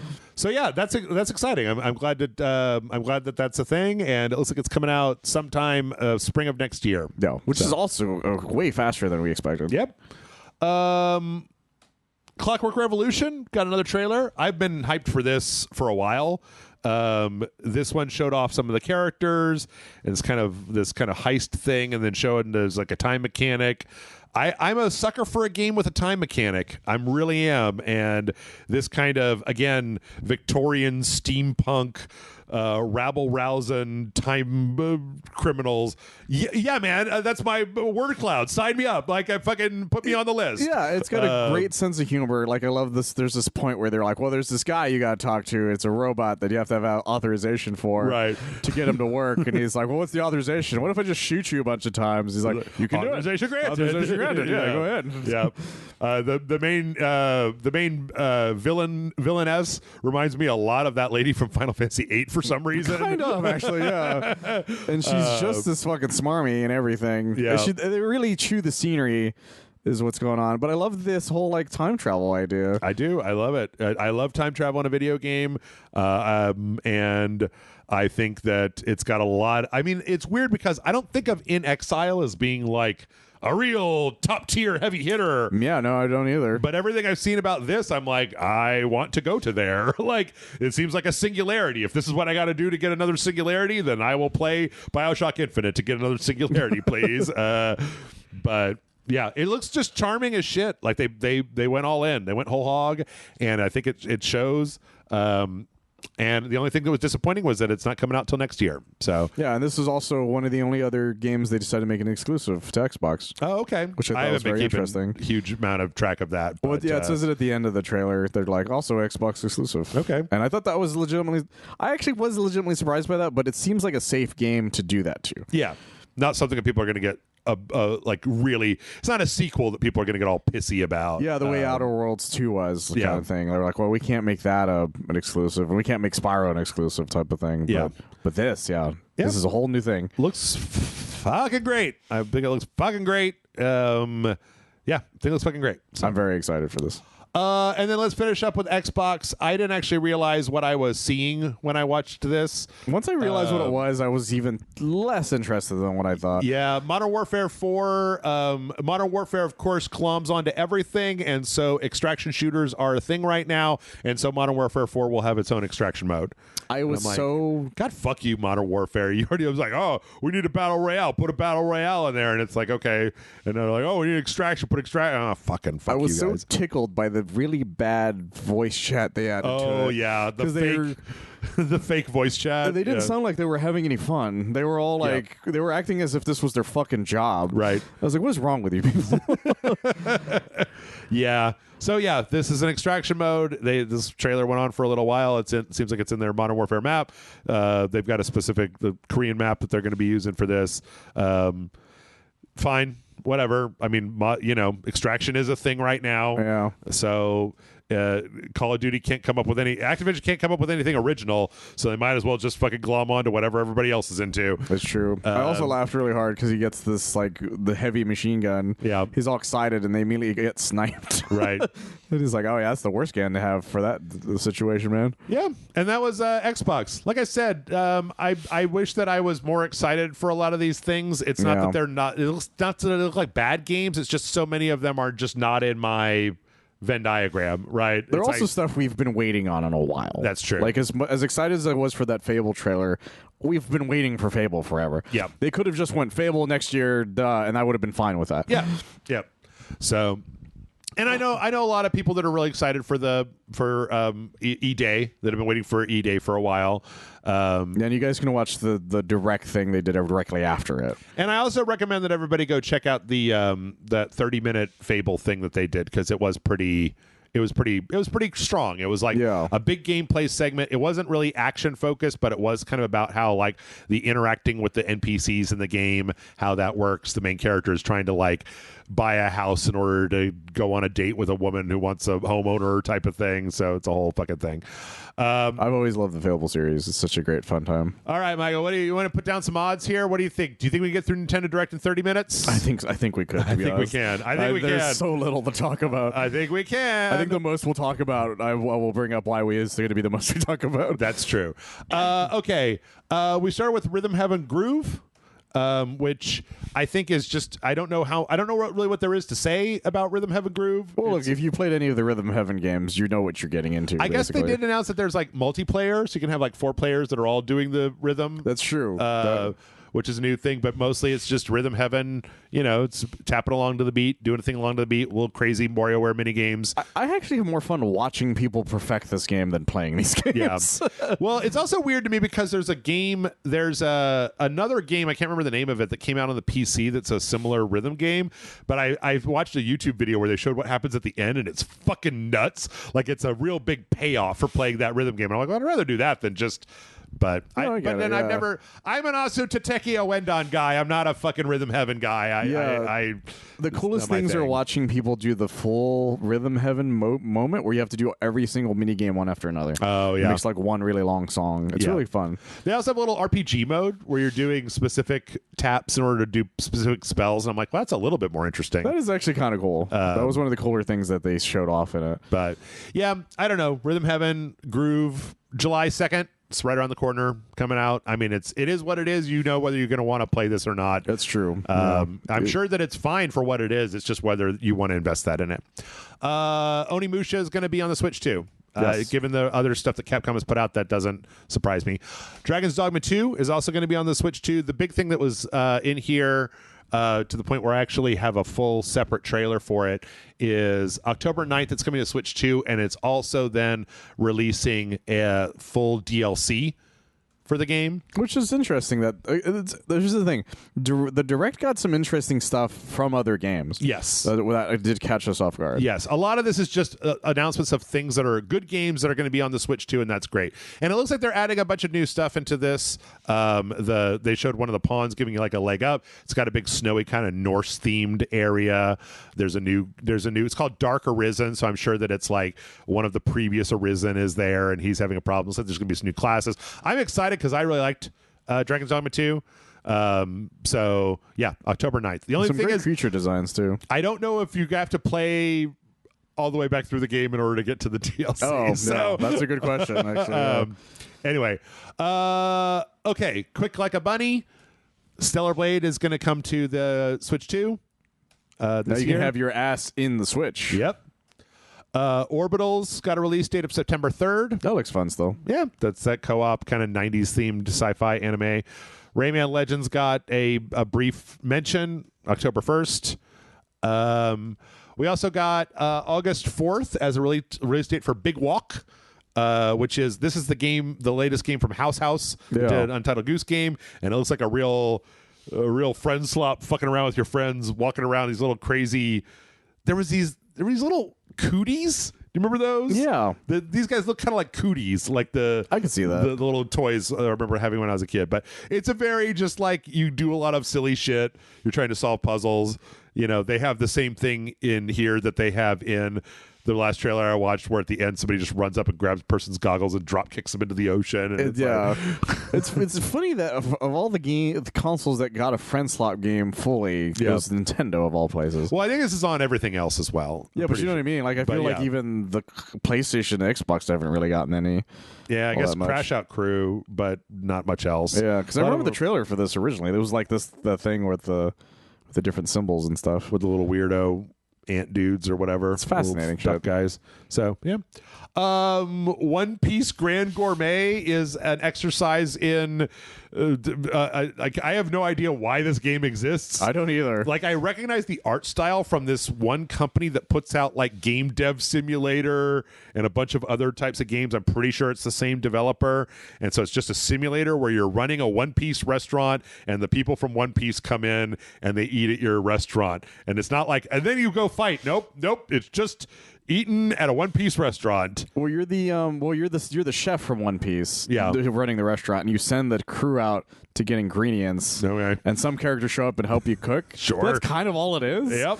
And I'm like, I guess if you're in a One Piece in these types of games, I'm sure you'll love this. Which would be weird if not for the thing that's coming up later. So this would be weird if it wasn't for the other anime game that we're going to see in a minute. That's true. Pokemon Pocopia is getting an expansion. First off, there's a free update that gives you a little head bubble so you can go underwater and explore around. It doesn't look like there's a lot to explore right now, but you can do stuff under the water. But next year, there's going to be a whole separate city that is underwater with new Pokemon, the underwater Pokemon. It makes sense because there's a lot of underwater Pokemon that you should be able to do that with. And it's Pocopia did very well for Nintendo. It did fucking gangbusters. Yeah, I couldn't find a physical copy to save my fucking life. Yeah. Let's see. So yeah, Bubbly Base is coming of August of this year. This year, not next year. And then there's more stuff that's coming out late this year and early next year. So yeah, very exciting for the people who love that, especially my girlfriend. Yeah. We got some new information about the new Fire Emblem. I don't know if there's anything in here. They showed off there's 4 protagonists. Great. So you want me to play the game 4 times this time? Yeah, they learned their lesson last time. Overdid it last time. There's a plucky anime protagonist, a lady looking for revenge. There's like a royal person. There's an elegant swordsman. And this whole one is weird because it's all takes place in like an arena.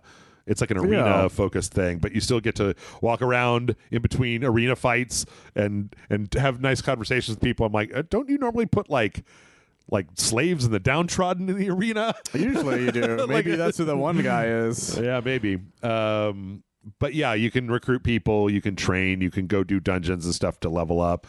It seems like a very rote Fire Emblem game. I like a good Fire Emblem game, so I'll give it a shot. The only problem is that the last one, when they had 3 protagonists, they wanted you to play the game 3 fucking times, and I was like, or they had the 3 houses, and they wanted you to play the game 3 times. I'm like, I don't want to play. No, wait, that was 3 houses. Engage was the last one where they had. There was another one. They had the guys, the red and blue characters that were summoning them from the other games. So I keep forgetting about Engage. Yeah, I did too. And it's not the first time they've asked you to play the game like 8 billion times too. So yeah. This one looks all right. I mean, it looks very, very Fire Emblem. If you're into that, it looks like another one. And if you got a Switch 2 and you need a game to play on it, could be good. It's coming out September 17th. Okay, that's pretty surprising. Ninjala 2 is a sequel to a crap-ass game that I don't care about. Apparently, it's very popular in Japan. Okay. To the point where it has an anime that apparently has like 200 episodes. Okay. Which is fucking wild to me. First one was an online multiplayer game where it was all about ninjas with gum. You use the gum to do things with your little ninja kids. Yeah. And this one is like a single player adventure game as opposed to an online multiplayer game. I remember playing one round of Ninjala and I kicked the shit out of a bunch of babies and I was like, that's it, I'm done. The end. I think this game is awful, but I'm sure it has its own fan base. It's just completely uninteresting to me. No, it doesn't look great in my opinion, but it's good for whoever you guys are. Speaking of stuff that I'm also not interested in, Nintendo Switch, they putting this is a Donkey Kong challenge. This is Donkey Kong challenge game where you're doing like I guess little mini games that they pulled out of the different Donkey Kong games, and so kind of like their Nintendo Championship speedrun stuff. But well, some of it's just connected to the online mode. Yeah. They're like just the online. And by online mode, I don't mean the online Donkey Kong have an online mode. Just the Nintendo Online itself. Right. Like you probably get special things from doing it. Yep. And that happens all the time with them. But it's all Donkey Kong based. And you probably get even more things than usual. And then Donkey Kong Bonanza has a Super Mario integration where the Donkey Kong is dressed like Mario, which I find offensive, and Paulie he's is dressed like Luigi. The man who captures him. That's right. Which is really fucking weird when you think about it. It's very strange. Limited time thing. I forgot this online mode thing even existed. So it's fair, yeah. The Emerald Rush. All right, from the creators of Vampire Survivors comes the other inexplicable anime game. I did not expect this. You could have given me 1,000 guesses and it would not have been this. Jujutsu Kaisen, the Vampire Survivors version where you play as the characters from Jujutsu Kaisen doing the Survivathon, I think is the name of it. Yeah, Bullet Heaven tends to be what most people have said. No, I mean the actual subtitle for this game. Oh, it's called Survivathon. That's what the guy who made it decided he wanted the genre to be called. Oh, I didn't realize that. Okay. Yeah. But then the weird thing is this is an online multiplayer game where you're playing against a bunch of other people, and whoever's the highest score at the end of the round, they fight each other. Which I don't know how that works. I don't know how that works either. I don't know how that works, guys. I don't know how that works. That's weird, man. That's fucking crazy talk. I don't know. I'm starting to get a little tired of putting it in a Vampire Survivors as a thing. So well, it makes sense when you put something in Vampire Survivor that makes sense. This is not one of those things. I mean, let's be honest though. It takes 48 hours to make one of these games. That's true. Yeah. Anyway, that's coming out sometime this year. What a mind job. What a fucking a mind job. I was like, is anyone excited about this? I don't know. I'll give it a try if it's very cheap. Yeah, that's fair. That's fair. Lords of the Fallen 2 is going to be on the Switch 2. Liza P is going to be on the Switch 2. Which is cool, I guess. Devil May Cry 5 is going to be on the Switch 2. Yeah, all of these are the completed versions of them too. Yeah. Or at least for those other two that we mentioned. Okay, here's one that's interesting. Muramasa Revenant Blades. This is a Vanillaware game that was apparently mostly on the Wii, and you said the PSP, right? The Vita had as well as its DLC for it. Yeah, and a bunch of my friends got very excited. I've heard that this is a very good game, and it's one of the more straightforward Vanillaware games. I like Vanillaware a lot, so the idea of redoing it for a modern platform, that's great. I like that. Yeah, because it was trapped on like the Wii and the Vita, two of the most inexplicably like outdated consoles you could possibly have. Yeah. So yeah, that's cool. I'm very excited for that. Early next year at some point. People who don't know Vanillaware, go get Dragon's Crown. It's weird, but it's a fun game. A very fun game. The biggest boobs you've ever seen. Holy crap. That poor woman. Okay, so we got some Xenoblade news. Xenoblade Chronicles 1, 2, and 3 are getting Nintendo Switch 2 ports. Which is a great idea. Yep, to make them run better. Especially because 2 wasn't really on anything. That's true. Yeah, making them run at 60 frames per second and making them a little sharper. That's great. I especially, it's so weird to me that fucking Xenoblade Chronicles 1 is still a thing. Yeah. Like, that's a Wii game right there. Yeah, it's been re-released twice now. 3DS, I believe, had a release for it. Now it's on the Switch as well, and the Switch 2. So, so many. So that's three different releases. Xenoblade Chronicles 2 is a Switch game, Switch 2, and Xenoblade Chronicles 3. So yeah, there's a bunch of new stuff that they're adding in. I'm sure this is so they can charge you $15 for the upgrade and $70 for the Switch 2 edition. But yeah, but it was also clearly to get you ready for the next announcement. Yeah, which is Xenoblade Genesis, which is a whole new Xenoblade game. I didn't detect any robot shit in here anywhere. In fact, this is actually pretty old-timey looking. Yeah, it's very medieval fantasy, except for the fact that the sky curves up like they're in a fucking Halo ring. That's true, yeah. But it's all more fantasy-based. Like, everybody's dressed like they're part of like a Dragon Quest time frame, if that makes sense. But you've played enough Final Fantasies. You know that about 3/4 of the way through the game, you go through, open a door in a dungeon, and it's fucking cybernetic lab full of robots. That's going to be the twist in the middle of the game. I guarantee it. That some spaceship or something's going to crash or some bullshit. I don't know. I kind of want to know whether it's still that fake MMO combat system, because that's what keeps me from the Xenoblade games. Same, to be honest. I don't want to play a fake MMO. I was never a fan of that combat system. I like what I'm seeing here as far as the graphics and everything. It looks like a cool game. Got some cool dog horses and some medieval fantasy. Got some elves and magic and big old monsters and stuff. Yeah, it's like the first Xenoblade made on something that wasn't already outdated in 10 seconds. yeah. So I think that really shows why it's even more nice looking. Yeah. It's supposed to be a fresh start to the franchise, which they probably need as a way to get people in. They really do. Especially because, Xenoblade 1, 2, and 3 were like a trilogy, I think? Yeah. And one of the DLCs connects to 1, if I remember correctly, and 3. But, yeah. So, I mean, that's coming out next year, and I think it looks pretty cool. I want to know more about the combat system before I know whether to get appropriately excited or not. So, yeah. Nintendo Switch Sports Resort is getting some Switch 2 things as table tennis and bowling, and it took a long time to talk about some of this stuff. Fucking Thumb War. The Thumb War has already been memed, and they had the Nintendo guy play the Thumb War, and it looked fucking terrible to me. I was like, I have no interest in this whatsoever. It looked terrible, but also the image of him in the top left looked like he was doing something else entirely. Right. So unfortunately, that's already been memed to death quite quickly. So yeah.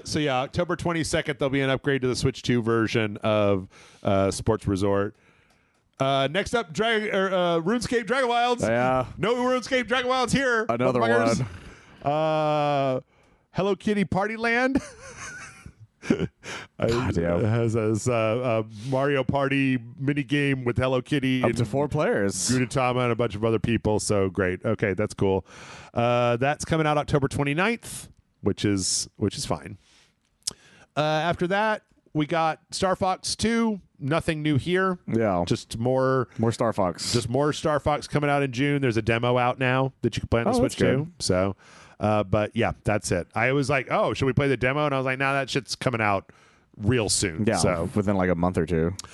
Here's a weird one. Final Fantasy Resonance was announced. The first 2.5 or 2D HD Final Fantasy main game. So I didn't realize this until you told me, I think, which is this used to be a mobile game. This is Brave Exvius, which was a gacha mobile game, which is why you've got guest appearances from everybody from the other one. So it's a little pixel-based Final Fantasy game where you go around. But it appears that from everything I've read, they've reworked it to take out all of the gacha mechanics, and they're making it just kind of a straightforward Final Fantasy game, which is good because I think that it's shut down on the phone. So yeah, as far as I know, it's shut down on the phone. Because once you told me that, I remembered which game this was. Yeah. Because I remember old commercials for it. It's like, well, if you buy the thing, you can get a chance at getting Cloud or some shit. Yep. Type of thing. And so, they literally, like, they show that there's, like, cutaway scenes to footage from the Final Fantasy VII remake for Cloud. Like, yeah.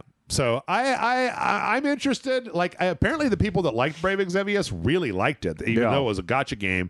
So if they take all that gacha shit out, like, I don't know, maybe. I actually like when companies re-release their gacha or their phone games as well as just a normal game. Yeah. Because that actually works out really well in the long run. Like there was that Mega Man one where they did that, apparently. Yep. The only thing is I wish that they did that with the weird one where they redid all the Final Fantasy VII from Crisis Core all the way. Like, I would love for that eventually. I don't think it's done yet, to be honest. I don't think so either. They're probably waiting for the remakes to be done. But yeah, that's October 22nd. So go check that out. Piku Niku 2 is coming in 2027. That's a name I've not heard in a long time. That was a hell of a shock to find out that they're making more of that. Yep. Piku Niku was a very weird game where you played as a meatball with legs that went around doing low rando stuff. This looks like it's going to be doing the same thing, but with 3D. Yeah. So nothing too big there to talk about. Dragon Quest Monsters, The Withered World. This had already been announced at a Dragon Quest event, I think 2 weeks ago. And you're playing as 2 ladies that are dropped on a Final Fantasy or on a Dragon Quest Monster Isle, and you capture it's Pokemon. You capture the Dragon Quest monsters, you train them, you synthesize them. Maybe it's more Monster Rancher than Pokemon. It's a little more Monster Rancher-y. It's funny because I'd forgot about it, so I was like, "Is this that Dragon Quest Builder 2?" Nope. That would have been fun. No, the last one of these was the guy. He was like the Demon Lord. It was like Dragon Quest Monsters, the Evil Lord Returns or whatever, because the hero curses him that he can't fight. Yeah. And so he starts getting Pokemon to do his fighting for him. And I was like, oh, right, I played that. It was a fun not idea. all the way, but yeah, all your favorite Dragon Quest little Toriyama guys are in here, and they do have a little synthesis system where you can put them together to make new little Dragon Quest Toriyama guys. Sure. No. December 3rd. Only December game that I've seen so far. Yeah. Bad news for Jeff. The Duskbloods. The Duskbloods? What? How could this be bad news? Is there a new trailer? Sort of. Yeah, it's like 30 seconds. Is there a demo? Kind of. Is there anything about the plot? Not really. Yeah, there's going to be a closed network test this summer. Yeah, not even a date, by the way. Just the summer. Fuck. I was hoping for anything, but not. It was the monkey's paw. Yep. It was kind of annoying. Yep. So I didn't get it. I didn't get it, you guys. I didn't get it. Yeah. I didn't get anything from FromSoft. This is the only FromSoft thing this entire conference. Yeah, was surprising. 25 seconds worth of this. I'm like, no expansion for Night Rain, no Armored Core. No, I guess they finally dated the tarnished edition of Elden Ring. Yeah, I guess they for did, the Switch too, along with the little expansion they're doing for the other platforms. All right. Michael, we've only got 7 minutes, but I think we're going to make it because we're holding down the fast forward button. Splatoon Raiders is having a Nintendo Direct on June 30th. I think this game looks like crap. I don't like it. So I don't care about it. Deltarune is Chapter 5 or whatever is coming to the Switch. Yeah, the Chapter 5 is exciting for people because they hadn't come out yet. So they have a date now. It's the end of the June month. 24th. June 24th. Metaphor ReFantazio is a fantastic game that is coming to Nintendo Switch 2 on November 12th. I've already played this game, so I have nothing to say. It's a great game. Y'all should all go play it. I'd rather this be one of those ones where it also had DLC, but no. Minecraft is getting a Nintendo Switch 2 edition with better lighting sometime this year. We got the Partner Spotlight sizzle reel that was, what it was like just... I don't know. There's a lot of stuff at once. There's the working out thing of some Altair Caria RPG. I know about that one because the last one, the girl had a big ass. Because I remember the developer. He was like, no, when times are tough, people want to see women with big asses, and that's why I made the lady have a big ass. And I was like, I can't really argue with you, but I don't really know even if that's a truism. I don't know if that's true or not. I feel like Stellar Blade proved that, to be honest. Yeah, Space Marine 2. Also, how is Space Marine 2 going to be on the Switch 2? That thing's going to explode. Observer again. Observer Redux. Yep. PUBG. Metal Gear Solid 2 Master Edition, Tomb Raider, Tales. Yeah, it's just a bunch of shit. It's a bunch of shit. Final Fantasy 14. Yep.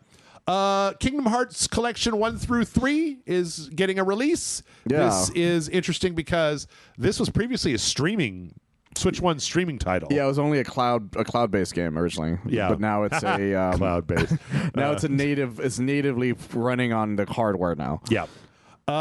And then of all the conferences in all the world, Kingdom Hearts 4 had to walk into this one. That was a shock to What me. in the actual hell? Like the realistic looking Kingdom Hearts 4 that takes place in our world where everybody doesn't look like a cartoon anymore is on the Switch 2 conference? Yeah. Like, what? A shock to the system. What?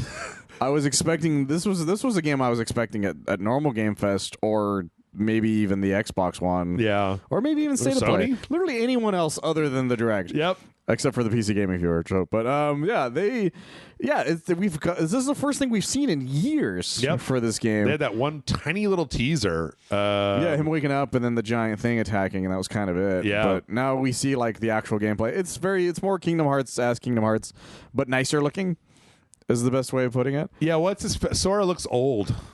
Yeah, they made him look like he's like mid-20s or something. Much older instead of being like 12 at all times. Yeah, his feet are like normal. They're like the normal size. I think when he came into our dimension, his feet changed into regular human feet, which is a weird thing to say. Gave him normal shoes. Were those clown shoes this whole time? I think he just had clown shoes this whole time. Clown shoes the whole time? And the only hint at Disney stuff we've gotten is Donald and Goofy showing up. Very briefly, Donald and Goofy showing up. We do know that there will be Disney Worlds because James Woods cannot keep his mouth shut. Yeah, as a notorious lover of the Kingdom Hearts franchise, Michael, I got to tell you, this is the most exciting thing I've seen in 12 months. My erection could not be contained. I don't know.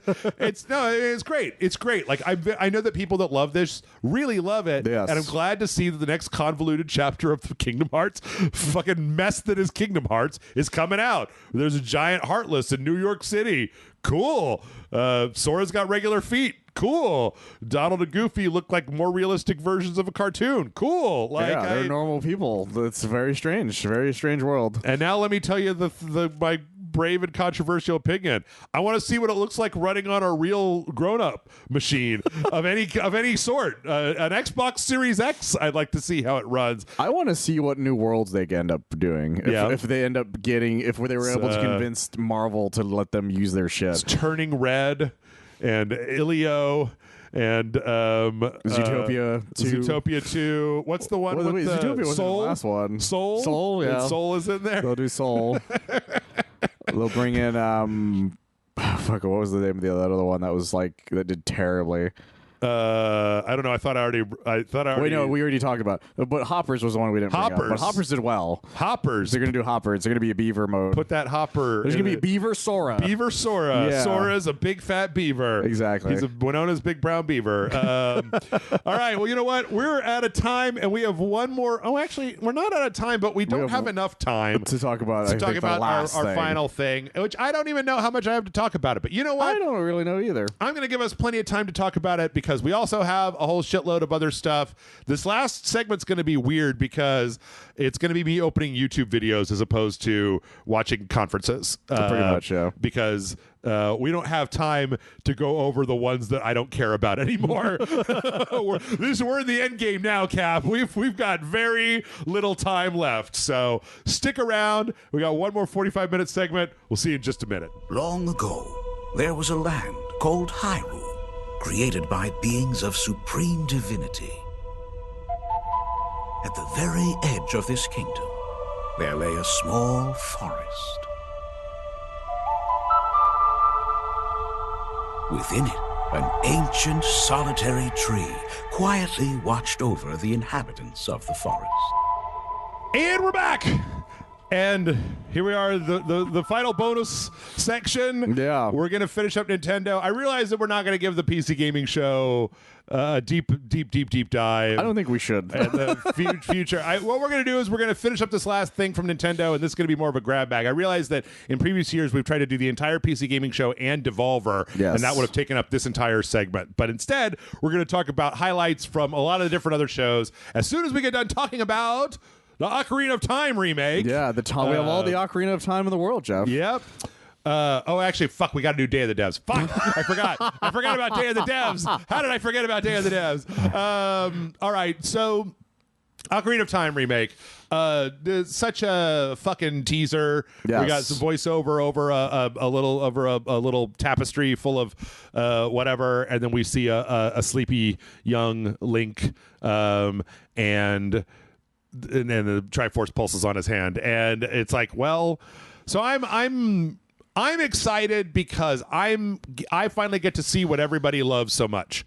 Like, I don't know what the story. I don't even really know the full story of Ocarina of Time. Really, that's surprising. Actually, well, I've just never gone out of my way to spoil it for myself, and that's it's not fair. like so well known that I could, it's not like Final Fantasy VII, the shit that happens in there. But like, what's the thing is, I always thought it was one of the more basic Zelda stories of all time. Maybe I just don't know. I literally just never exposed myself to it, so I don't know.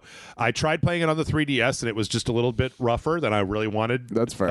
I did beat it that way. That's how I beat it. So yeah, I'm excited to see what happens. I know that some people are a little bit less than enthused about the art style on linky poo here, but yeah, I mean, clean it up and make it so that it doesn't suck ass to play unless you've got nostalgia goggles, and I'd be more than happy to give it a go. In fact, I'm really excited because this means that if it does well, we might get a fucking Majora's Mask remake. That would be cool. I actually played about a third of Majora's Mask on the 3DS in spite of the way that it looked and played because it was so fucking weird that I couldn't.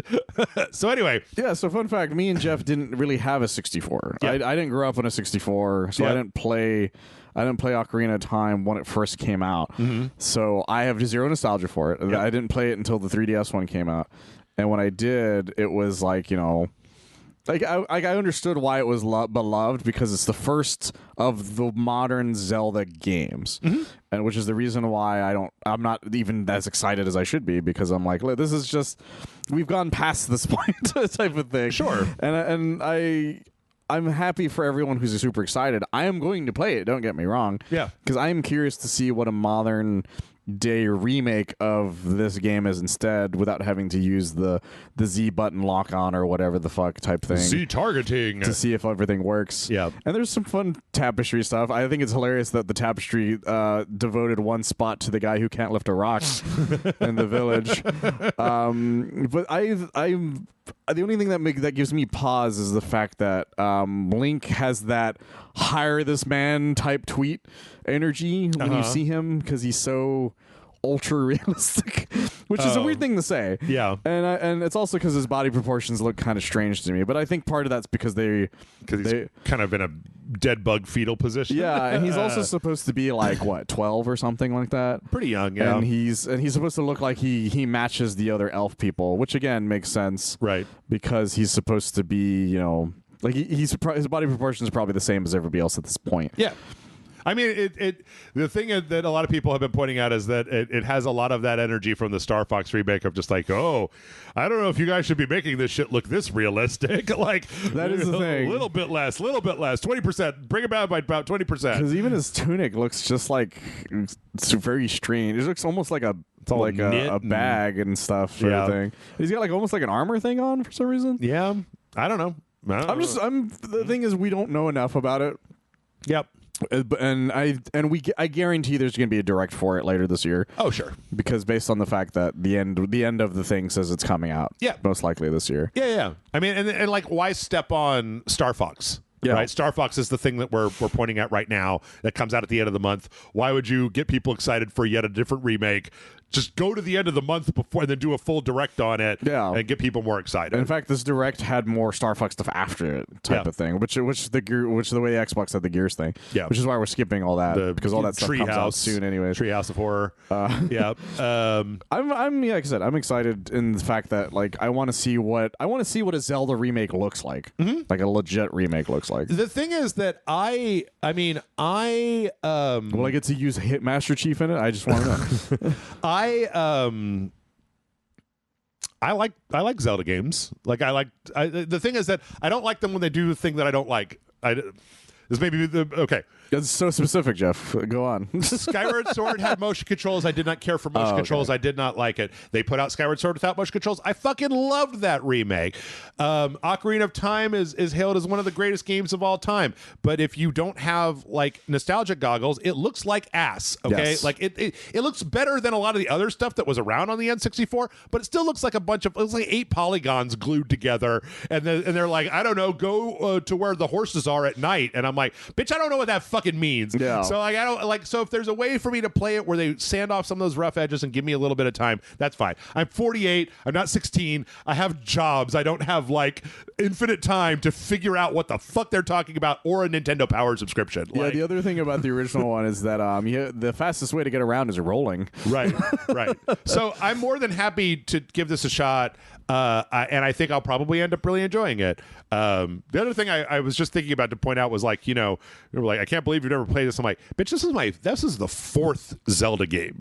I played 1, I played 2, I played fucking Link to the Past before this. Like, I had my Zelda. And also, Zelda wasn't the juggernaut that it is now back then. No, they were good games, but they weren't like, oh my God, everybody take the day off of work. I can't believe a new Zelda game is coming out. Yeah, all my nostalgia is tied to A Link to the Past because that's what I grew up on was A Link to the Past. And I didn't have a 64, so I didn't give a shit about anything past that point. Yep. So, but anyway, I'm very excited. I will give this a shot. This is good. I don't think it's going to move the bar on the sales the way they want it to, but I think it will when you have a bundled one. If you have a bundle for it, yeah, I think people are gonna lose their shit over a bundled. Okay, but okay, I tell you what, we've got some time. We got about 40 minutes. Let's do Day of the Devs because there was some fun stuff at Day of the Devs, and there was also some stupid shit. So okay. Day of the Devs started with a game called Blood Dungeon that was from the guy that made Nidhogg. Oh. And is this is very interesting. It's this very like rudimentary looking 2D. It looks a lot like Spelunky, right? Yeah. This is a Vampire Survivors where you're auto-firing, but you're moving around in a 2D. So you can see sometimes when the guy stops that huge groups of enemies are following him around, and that's the Vampire Survivors of it all. And then you're going around trying to find the upgrades in order to be able to keep going on. And I'm like, oh, that's a great idea. It's not just another bullet heaven. It's like a 2D bullet heaven. Yeah. It looks weird and rudimentary as shit. Yeah, because the guy's fucking terrified the whole time. He's horribly. It looks. I can't. There's a thing. It looks like, and I can't really think of what it is. But also, you can climb on any surface. So you can climb the walls, you can climb the ceilings, you can climb anywhere you want to. Yeah. And at the end, they finally show some like bigger spells going on, and I'm like, you know what? I like Nidhogg. That guy seems like he's got some talent for chaos. Let's give it a shot. That's such a fun idea. Late summer. So and there's clearly different characters and stuff that you can use as well. So. Yes. Did you watch this one, by the way? I didn't. I didn't get a chance to. I meant to, and I forgot. Tenebris Somnia was in a bunch of different things. This is the game where it's like a Maniac Mansion 8-bit style 2D adventure game or 2D survival horror game. There's like action elements where you're shooting and you're doing like you're using items and stuff like that, but it's also intercut with a bunch of like professionally done live action horror. Yeah. So it's like it's like what if Maniac Mansion every so often switched over to a live action version of the Purple Tentacle and he was fucking nightmare fuel. This one's been on my list forever. It's been in demos for several years. All the live action stuff looks fantastic, and a lot of the monsters and stuff that they've got look incredible. The whole thing looks like it's right up my alley in a very creative and interesting way.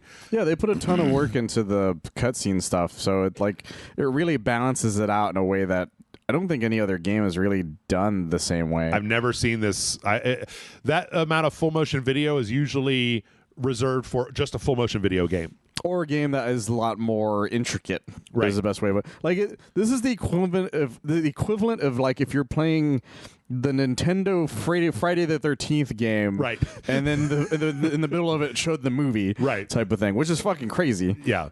The big thing with this is it's never had a release date, and this was the one where they gave a release date. So October 16th is when it's coming out, just in time for Halloween. That's really cool. It's great. Let's see. After that, we got a trailer for a game called Mr. Records, which is a very interesting game where you play as an old man that runs a record shop. And at night, you have kind of Rhythm Heaven style dreams where you are going through these kind of abstract levels that are all based on the song from the record, and they're very, very good songs. Like they're not just like bleepy bloopies, they're like full-on pop songs with like lyrics in different styles. There's one that's like a rap song, there's one that's like a alternative song, and so it's like a blues song, and there's all these different kind of fun little levels. And then what'll happen is that when you beat the rhythm levels, then you unlock more music. But then there's also like a daytime where you're running the record store as this old man, kind of the wax game that was out a little while back. Yeah, so. I was about to say this is like the there was one other record game that was announced I think last time, but I don't remember what game it was. Yep. I think it's interesting. Wax Heads. That came out. Did it already come out? Yep. Okay. Man, I played it. So this is an interesting concept. I was like a little so, but then when they went into it, they played a lot of the music from it, and I think it's really good music. So this art style looked slightly familiar to me. It's very bizarre art style. Because there was some of the covers of the records. One of them looked a lot like a Newgrounds type look. Like that one right there. Oh, the one on the top. I bet that they're done by guest artists. Yeah, that would make sense. Yeah, but and that guy looks like a South Park guy on the bottom right. yeah. Anyway, it's interesting, and that one's coming out Q1 of next year. So good stuff. Go check out the full trailer, and you can hear more of the music. Let's see. I'm skipping through some of these. 33 Immortals got yet another trailer. I don't know why. It's on Steam now. Sure, I guess. Yeah. There's a game called Dreadmore that is another kind of eldritch fishing kind of post-apocalyptic eldritch fishing survival game. Okay. I'm like, that's interesting. The one that I really liked, though, was the next one was actually, this reason I was interested into this one was because it kind of had a South of Midnight style to it. Yeah, I was about to say, it reminds me kind of of that. stop animated a little bit. Very specific, very nice style to it. Yeah. Threads of Time is a JRPG with a big time travel component to it, which I like because I'm a big Chrono Trigger dork. So you're going through a bunch of different time periods, and it looks like there's a lot of different stuff that you could do to then change the past and affect the future as time goes on. Oh, that's fun. Really cool art style, kind of a nice little guys on one side, guys on the other, turn-based strategy thing. Yeah.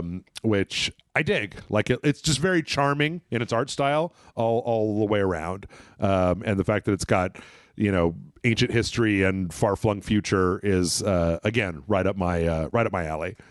So yeah, it's also, I believe, it might be a sequel to something, but I don't remember. That I'm not sure. It does remind me of some other games that we've seen that has that sort of same look. Mm-hmm.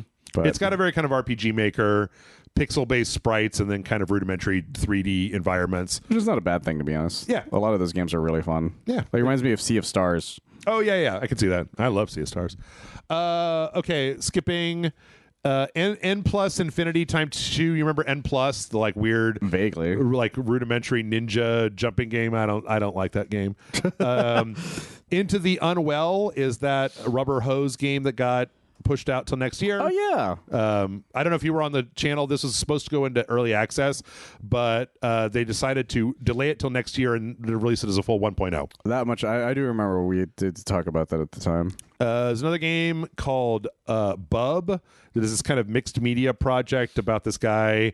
It's like a different types of animation and style. I really don't like the way this game looks. And it's some kind of like, it's a personal journey about my life and my troubles, and I'm not a big fan of that either. Bub? It's just called Bub. It's not Wolverine based at all. Nope. I really didn't like this. Like, I really don't like how the art of this game It's very looks. experimental is all I will say. Yeah. So, let's see. Lazy River is a friend slot game where you're stuck in a water park where the water will kill you, and so you have to make like a big floaty float to float down the lazy river, and then you're like attacking pool zombies with like squirt guns and pool noodles and stuff. And I'm like, that's kind of cool. That's kind of a cool looking idea. But that was not going to be it's going to be in early access next year. Oh, okay. It does look fun though. It's a very charming look. The kind of trapped in a post-apocalyptic water park is a kind of a weird thing. And the idea of a lazy river as a way to push the stuff forward is a great idea. It's a great idea. And I love the little faces everybody has. Yeah. We've seen, I don't know why I let this as green. This should be red, but they had some new stuff for Prove You're Human. Oh, this thing. From the 1000X Resist team. This is the one where they've got a giant robot head that thinks that it's a person, and you're kind of, I don't know, it's very surreal. You're having conversations. They did a lot of talking about how much work they put into the different facial expressions that this giant head can have when it's talking to you.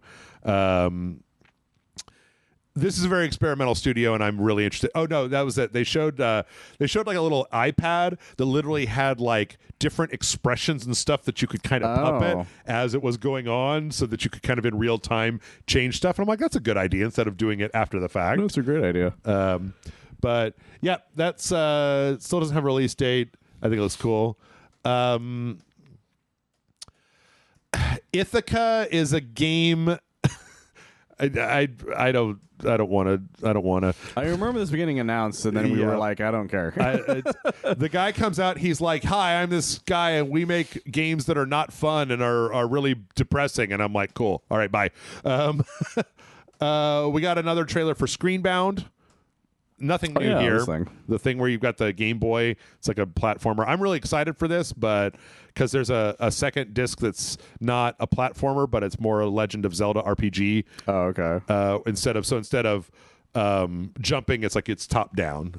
So very interesting thing. Yep. I thought you would be interested in this one. Is Shot One Fighters? Oh wow. So this is a fighting game.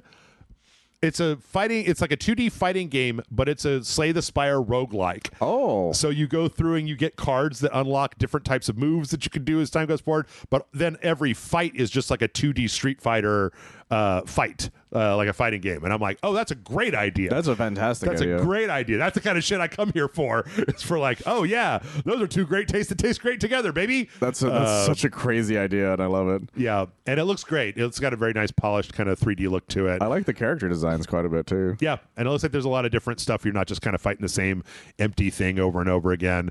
And it's got like bosses. Oh, nice. So, the old school giant bosses. Oh, that's where Apple Crumble was. Next up, we had Apple Crumble, which is from the team that made. It's from the team that made Duck Detective. Oh, I see. And you're going to Nana's house for her birthday, and somebody in Nana's house wants to murder Nana, and you have to figure it out while navigating Nana's birthday party. And I'm like, it's a game for Nanas. I love it. It's a game about keeping Nana from getting killed. I love it. Perfect RageSelect game. And it's from the Duck Detective people. They're very charming. Yeah. So you're kind of poking around Grandma's house.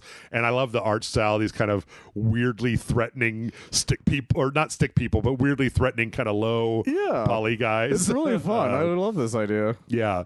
They call out like Knives Out and mouthwashing in it. I'm just like, great. That's great. I love every part of that. You are saying all the things that I want to hear from a video game. I'm into Apple Crumble. That's a great idea. So... that's coming out sometime this year. Slap Out of It is a game, one of these goofy games where you're playing as a vaguely Muppety type of person. Oh. But the thing, Michael, is that you have one verb in this world, and it is slapping stuff. So you can kind of slap with your two little slappy hands, and everything you do in the game is just slapping. And I'm all about it. I think this looks like exactly the kind of dumb shit that I am into. This is charming. You saw how the inventory is in your pants, and it's just a giant wormhole that's down the front of your pants that you can shove stuff into and pull stuff out of. It looks like a thing where you're doing a lot of chaos. You're in an office. There's a bunch of crazy characters. I love the way it looks. I love what it's. I just love everything about it. Like, yeah, this is going to be great. I love the idea of this. Plus, I like slapping stuff. So, yes. Wait, where did I go? Okay, there I am. Here's something I never thought I would say. Super ukulele cart. Huh. It's just ukulele, like Nintendo, like Super Nintendo Mario Kart. Yeah, not even like N64. Yeah. It's like got the flat Mode 7 ground and everything, and it's just all your ukulele people playing Mario Kart. That's kind of fun, actually. And I'm like, okay, if ukulele just wants to keep. They're kind of like Power World, where they're just like, well, fuck you. I guess I'll make my own retro Mario Kart and people can play it. Fuck you guys. That's really fun, actually. That's actually a really great idea. Yeah. No release date, but I was like, okay, that's cool. It's got a bunch of modifiers. It's got battle modes and up to like, I think it's like 16-player multiplayer or something like that. That's pretty good. Into the Fire is a game that we've seen before. It's that one where you're trying to, the volcano is erupting and you're trying to rescue people. Oh, yeah. There's nothing really new here. I'll tell you what's new, though. We've talked before about companies that we can't understand how they still exist in the world. The next to the last announcement here, Michael, was, I shit you not, Trine 6. The fuck? You know Trine, where you switch between the three guys? Yeah. This is the 6th Trine game. They've gone up to 6 of these? Yep. And there's 2 new teenager characters that accidentally get put into the trine polycule, and they can't. So now they're inevitably hooked to the fate of the 3 trine people, which I think is just a reason to have up to 5-player multiplayer. Yeah, 100%. What a wild fucking goddamn! I did not expect that. But this looks like trine. Looks like a lot of trine over here. Some trine-ass trine. I'm like, how the fuck does this franchise still exist? They must be doing well somewhere. Maybe Europe loves them. I don't know. Yeah. The last game was this When Sirens Fall game. It's an investigation game from the people that made a few other games. That's kind of neat. Yeah, I've seen this one before, so I kind of put it as but yeah, that was Day of the Devs. Some good stuff in there. Some very good stuff in there. All right. We have 25 minutes, which is not enough to cover any of this, but we're going to look, but now we're going to just the highlights. So this is fun. This is just the cool shit. Let me just open up some of these green links from the PC Gaming Show, and we will talk. I should have done this off mic, but that's okay. That's okay. I forgot where I even stopped. I don't know. All right. Well, it doesn't matter. Okay. PC Gaming Show. By the way, total cringe shit show the way that it normally is. Oh, 100%. It was this whole like Neighbors 90s nostalgia thing, and I was like, that's fine. Their first trailer, though, was the Star Trek Outposts Unknown trailer. This is a city-building Star Trek game based on like the new Star Trek franchises. Yeah. So you're just making these little cities based on that. I'm like, oh, that's a great idea. They never know what to do with Star Trek, but that's a good idea. Yeah. And you also have to protect the areas and stuff. Yeah. There's a little bit of like combat, a little bit of defense. Then you get the little shuttlecrafts and stuff, and they're all the retro ones from Brave, Strange New World or whatever. Yeah.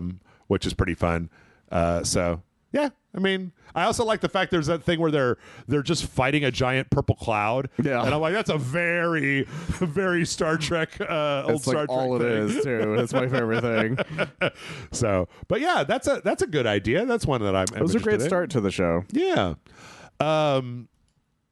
Hack 95. There were like 3 of these, but I think I only really pulled this one out. Is another one of these like throwback virtual OS games where there's some. Oh, but there's this is one where you're hacking large corporations with like the shit that would be on a Windows 95 machine, except it's kind of got some like kind of card-based stuff. Yeah, it's not really card-based, but the way the apps look remind me of a card-based game. Yeah, and there's like things you could explore here and there that it's like fake websites and stuff. Yeah. And there's these like fun little FMVs that happen every now and then as well. But it's also like really vaguely fun. threatening. Oh, no, not vaguely. It's very threatening. Like there's like a low poly thing of a CEO that's like, if you hack us, we are allowed to fucking kill you or whatever. Yeah, the full extent of the law or something. And it's like, no, they're going to kill you type of thing. Some fun stuff. But it's good. It I really feel like I've seen that actor too before. I just can't put my finger on it. Yeah. But yeah, that's a pretty cool one. I like the kind of fake old nostalgia stuff. Like I said, there's another one that's more horror. There's 2 other ones that are more horror related. Yeah, I think we played one at one point. Yeah. Serious Sam Shatterverse got another trailer. This is the 4 different Sams from the different multiverse that are all doing the thing. Yeah. There's like a lady one, and then there's like a grizzled one, and there's like a cartoon one. So it's basically the Spider-Verse, but with Serious Sams. It's also really kind of a fun idea. I'm always surprised that there aren't more shooter like that are just this insane shit. Yeah. At least that are from using like older IPs. It's definitely better than just fucking Trine 6, like than just Serious Sam 12 or however many there have been so far. I'm still shocked they got to 4. Yeah, me too. Let's see. From there, Abiotic Factor is getting a new DLC called Entropic Break. Yeah, I thought of you immediately when I saw this. That I really liked, where it was like, you're kind of, it looks like Subnautica, like you can go like scuba diving, and there's like little scuba stuff, and there's some new stuff, some new equipment, a new area to go into, some new science to do that lets you run up the walls and shit. Abiotic Factor is just, to me, the gift that keeps on giving. I just don't have time to keep going back to it every fucking 3 months. That is the thing, yeah. So that's coming in autumn, which is nice. That is very nice. That's pretty soon. Mm-hmm. We got another There Are No Ghosts the Grand trailer. This was a great trailer. Yeah. Showed a lot more. Got a kind of a, Rasta, I forgot the name of the the stuff this cop is doing. Is it like a reggaeton rap? Yeah, and there's a little more story to it that we find out as well. That there's even more than meets the eye to our main character. Yep, which I thought was really fun. I just, the thing is that I'm really hoping that this is one of those Shadow of War or Shadow of Mordor situations where I'm like, there's no way that this could come together to be everything that it is in the trailers, but I so hope that it does. Oh God, yeah. If it does, fucking, it's going to be one of those things that I won't shut up about getting people to try to play who are just like, the what? I'm like, no, goes to the Grand. They're like, what's it called again? Just fucking, I'll message you. I'm so fucking excited to see how this game turns out. Yeah, which I don't think it has a release date yet, does it? I don't think it did. Because in my list, I got a TBA here, and this is the only time I think we saw it. We didn't see it at the Xbox thing. Yeah, nobody else showed it off, which was why I was surprised. I'm like, this is the only thing that showed it. Yep.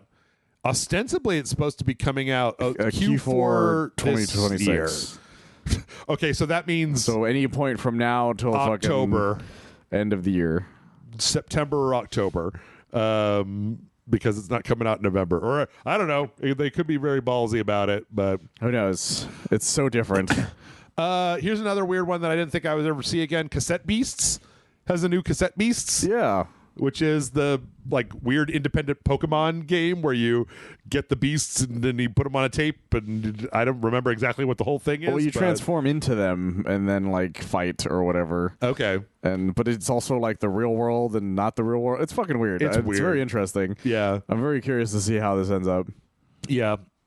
We don't need to talk too much about it, but they announced and then Shadow dropped 2 fights, 2 tight spaces. Yes.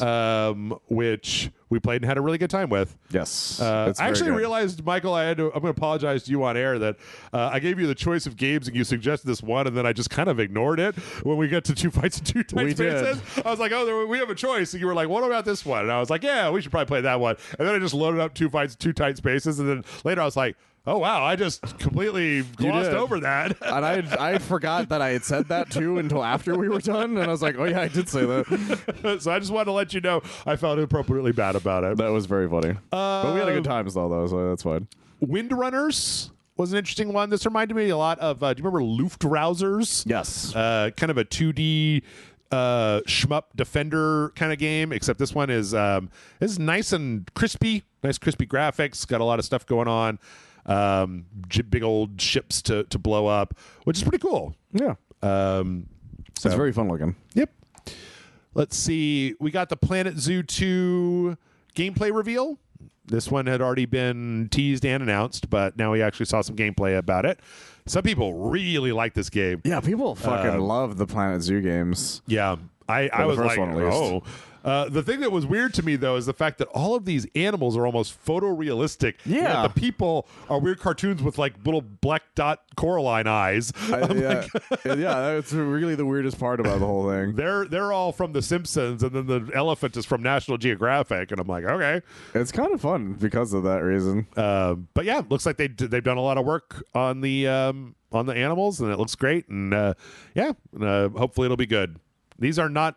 Oh, they've got aquariums this time around. Yeah. Giant aquariums that you could do. So, let's see. After that, I don't know. I put this one on the list, but this is Revamp. We've already heard about this one. This is a tower defense where you literally play as a Dracula from a Castlevania, trying to defend your weird Castlevania tower from a bunch of adventurers. It's like the exact opposite of Belmont's Curse, basically. Yeah. Which would be cool if they came out on the same day or something. That would be hilarious, but yeah. We've heard about this one before, so I don't know why I put it on the list. I said I wasn't going to do that, but I think this game is just too cool. There's a play test, I think, going on, I think is what it was. Oh, yeah. But it's very exciting. I'm very happy with that. I know I'm going to be awful at it, but, I might try it out. Oh, you know what? I just threw out my own rules because I also put Ravage on here, which is that game where you're on a space station in a weird, amnesiac time loop. Yeah. Trying to figure out what happened to the crew. Yeah, trying to figure out what happened to the rest of your crew by poking around through the station and kind of doing a... as I understand it, it's kind of doing a, Outer Wilds... your knowledge then pushes you forward type of thing, which I'm a big fan of that. And I think it just looks everything about it looks beautiful. Yeah. It's so beautiful that I want to play it real bad. And it's just everything about it sounds really interesting. Yeah. So, yeah. Time Strike was one that was a little crunchy but interesting, where it's kind of a real low poly voxel based military shooter, but then you do a lot more time and space manipulation in order to blow people up and do stuff. Like you can tether things to other things. You could yank the ceiling down onto people. A lot of fun shit going on in it. Yeah. Like I was very interested in it, but the art design is really what kind of makes or breaks it for you is the thing. Absolutely. I'm 100% on the same page where I'm like, fuck, I really wish this wasn't a voxel game. I hate voxels. Yeah, and it's overly voxel. Yeah. I think is why it frustrates me. It's a super, super chunky voxel, but then everything else about it looks right up my fucking alley. Yeah, everything else sounds awesome, but then I'm like, oh shit. But I get why it's a voxel because of the things you have to do. Yeah. But at the same time, you guys could have worked a little bit more on it. I was a big fan of Mr. Magpie's Harmless card game. What a fascinating one, by the way. I'm glad to see this was the other one where you look like a Muppet. Or you kind of look like a weird Muppet, but you're playing, it's some kind of, and this is just like kind of where we are in 2026. It's some kind of card game, but it's also a death game, and it's a one-on-one where you're playing against the Muppet, but the Muppet also has a gun and will shoot you to death, and there's a bunch of weird body horror shit going on, and I'm like, yep, put me on board. Yeah. Buckshot roulette with a Muppet on the other side of the table, sure, that sounds great to me. It has a crossover thing or something with Dead by Daylight, I want to say. Oh, yeah. Because that's exclusive rewards coming to Dead by Daylight. Very weird. I don't know. I'm still in the pocket for these. I haven't got tired of them yet. There was that other one where there's a bunch of people at a table going around. And I was actually thinking, though, when I saw this, that we didn't see that that Muppet boxing game. No, we haven't seen anything on it since that first announcement. Since the first announcement. So, but then was that one of those ones where it had AI and then they were going to take AI out of it or something like that? I think that was the rumor, but I never really looked into it past that. They're remastering Thief. Night Dive is remastering the original Thief. Yes, so they got the original voice actor and everything back for it. Yep, which is great because people fucking love that game, and just doing a straight remaster without changing anything is what people would like to do. My favorite part of this was they had to have a guy come out and explain what Thief was, because there were probably people in the audience who had no idea what the fuck Thief is. That's true. And they were just like, there's some quality of life stuff, but it's still basically just Thief. Yeah. I never actually beat the first Thief. I never did either, but I was terrible at these games when I was younger. Yeah, me too. So I don't know. Maybe give it another chance. It's going to be coming out sometime this winter. It's going to be on everything, including the Switches. Yeah. But it's a pretty old game, so I get why it would be like that. All right, where do we leave off here? So then we've got this one. So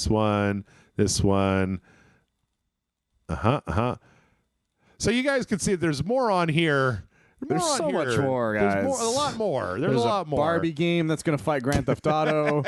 So many things. El Paso Elsewhere 2 came out of nowhere. That really did catch me off guard. I was like, hey guys, I'm going to take a break. And then everybody was like, Jeff, come back. And I was like, no, I'm watching it on my phone. But El Paso Elsewhere 2. I'm just angry because I didn't hear the song. I think I'm the only person that's hooked up on that specific song, but like, it didn't have any kind of cheesy rap rock from the early 2000s in it. No, that's why I didn't know what it was at first. Yeah, I'm like, this could be interesting. And then when it turned out to be what it was, I was like, oh, okay. Yeah. I'm kind of surprised. I mean, I never went back and actually played it because it was a little rough around the edges. But I meant to. I bought it and everything. Yeah. I've only played a few of the Strange Scaffold games all the way to the end. I did play I Am Your Beast all the way to the end. I remember getting stuck. That was the reason I didn't play it. I started it and I got stuck somewhere. There were parts of it that were a little hard. So, but yeah, it was announced. That's great. That's cool. We got a developer interview for Beast of Reincarnation. This is the Game Freak non-Pokemon game that they haven't done something like that in a long time. I'm trying to think of if there was something that they announced here that was interesting, or that if I just put this on here because I like the look of this game. I don't think there's anything really specific that they announced they here. explain more of the story is really what it comes down to. Like she's like a hollowed. She got the plant problem. She's got plant stuff, but she doesn't have emotions or memories, and so people treat her like shit. Apparently, so it's near with plants instead of robots. Yeah, she's been affected by the blight, which is they live in a world where the blight is taken over, so the plants and all the fucking weird shit is taken over. Yeah, all of humanity lives in like the mountains. So yeah, it mostly talked about story stuff as well as a few things here and there. I'm still excited. That game's coming out without not too terribly long. Yeah, August 3rd. Very soon. Not right on the edges. All right. I love the horror stuff. There's a lot of horror stuff that I put on this list. Pipes.exe was one that I really, really liked. This one also caught me off guard. This was like kind of had a live action thing about bringing in people to do this thing, and it's basically, what if the pipe screensaver for Windows 95 was like an environment that you could run around in trying to not die. It has the Tron, not the Tron, it's got like almost like a Nightmare on Elm Street type thing. Instead of dreams, it's the pipes thing. Right. So yeah, you're running across the Windows 95 pipes, but then there's also like weird monsters and bullshit and traps, and you could die really easily. And I'm like, that's a great idea. That's the kind of nostalgia that I enjoy. Yeah, like you're supposed to be like, you're hired to take care of the bugs, right, in the programming. But if you die, you fucking die. Yeah, like I love that all the employees in the background just slowly, there's just blood everywhere. Right, they slowly just get killed one after another. That's a great idea to me for a nostalgia, a weird nostalgia game. So, yep, no specific release date or anything, but I think it's an interesting idea. It's a good idea. Let's see, what are we at? Oh boy, not too long. Yeah, I don't know if we're gonna make it. Armistice is that game? Oh, yeah, this thing with the robot knight guy that somehow reminds me of Hellgate for some reason. Yeah, like I don't know why, but it does. It got a release date of winter of this year, release window. It looks very fun. It looks pretty cool. It's like a big old action adventure, like a Cyber Knight with machine guns. It actually looks less good here than it did in its initial reveal trailer. Oh, and I don't know why. I don't know why. Yeah, I think they just put a lot of work into the reveal. We already just moments away from Dave the Diver in the jungle, but I had to point out that these crazy motherfuckers hired the Asylum to create a live action trailer for Dave the Diver into the jungle. It's an incredible trailer, by the way. And it's so cheesy, but it so matches with like what's going with Dave the Diver. It's fantastic. It's like so great. 5 minutes long and fucking incredible. It kind of made me wish there was a Dave the Diver movie now. From the Asylum. Yeah. I would have fun with that. The idea that somebody went to the Asylum specifically to do this cheesy shit, I'm just like, yes, that's amazing. Perfection. And I love it. I loved it. Let's see. It's so good. Carcass Clad was this is the next game from the dev of Mouthwashing. Yeah. And it's two people in a weird Eastern European tank, like driving it around, fighting shit in this vaguely pixel art style. Yeah, some fucking horrific art. Yeah. And horrific imagery. There's violence like and craziness. And a barely alive cow stabbed onto the tank, making noises the whole time. Yep. It's all horrifying. It's all horrifying. And if you've played How Fish is Made or Mouthwashing, then you should know what you're into. Yeah. I'm just glad to see there's a new thing from that dev. And it's very different because those other two were very narrative, and this looks like it's got actual action to it. Yeah, so. and I'm sure it's going to have the very fucking weird narrative, but at least there's a lot more going on in it. Yep. Vampire the Masquerade Eternal Whispers was an interesting way to do a Vampire the Masquerade. This is Vampire the Masquerade meets Disco Elysium. Yes. Which I'm like, great, because every time they try to make an action game, it sucks, and every time they try to make a purely like a Telltale game, I don't like that either. But as a narrative-focused Disco Elysium game, as long as they get a good writer, that's a great place to put that property. Oh, 100%. I'm very excited for the idea of this. I'm never going to play it, but I'm very excited for the idea of this. Yep. Valheim got a 1.0, like the expansion called Deep North, as well as a 1.0 release date, which is good. September 9th. Okay. Valheim has been in early access for quite a while, and now it's going into full access. I never was able to really get into this game, but I don't know. We'll see. And then let's wrap it up with the last thing they showed was this game called Into the Wind. And there wasn't anything like huge about this. It was just very charming. It's a very charming game. It's got a great art style. It's very Studio Ghibli in its art style. It's very kind of reminiscent of like a weird Tailspin to me, where you're like, I can see that. Got a little flying motorcycle. You're doing chores for people. Your dad disappeared. And it's just very kind of lighthearted, but also it's got this interesting idea with this flying motorcycle. It was his uncle, apparently, if I remember correctly. Uncle. His uncle sends him a letter, and I guess he goes down there to take over the shop that he had when he disappears. Right. Because at first it seems to be like you're like a courier using like a motorcycle, and then all of a sudden it's just like, and then you turn it into a flying machine. Right. And then it becomes this like fucking flying machine gunner thing. It reminds me of a Mask. Yeah, I can see that. Literally like I a can Mask kind of see thing. that. Yeah, I'm curious to see where this is going because I'm sure there's a mystery of why he disappeared type of thing. So yeah.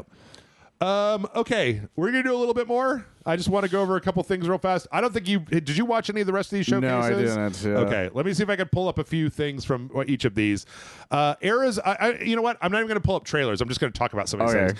Arizona Sunshine is getting a flat screen remake. What does that mean? It means that instead of playing it in VR, you play it as just a first-person shooter on your system. That's a great idea. It's a great idea. The gameplay quality and performance looks like shit, but I'm sure it will. Yeah. Ace Combat 8 got another trailer.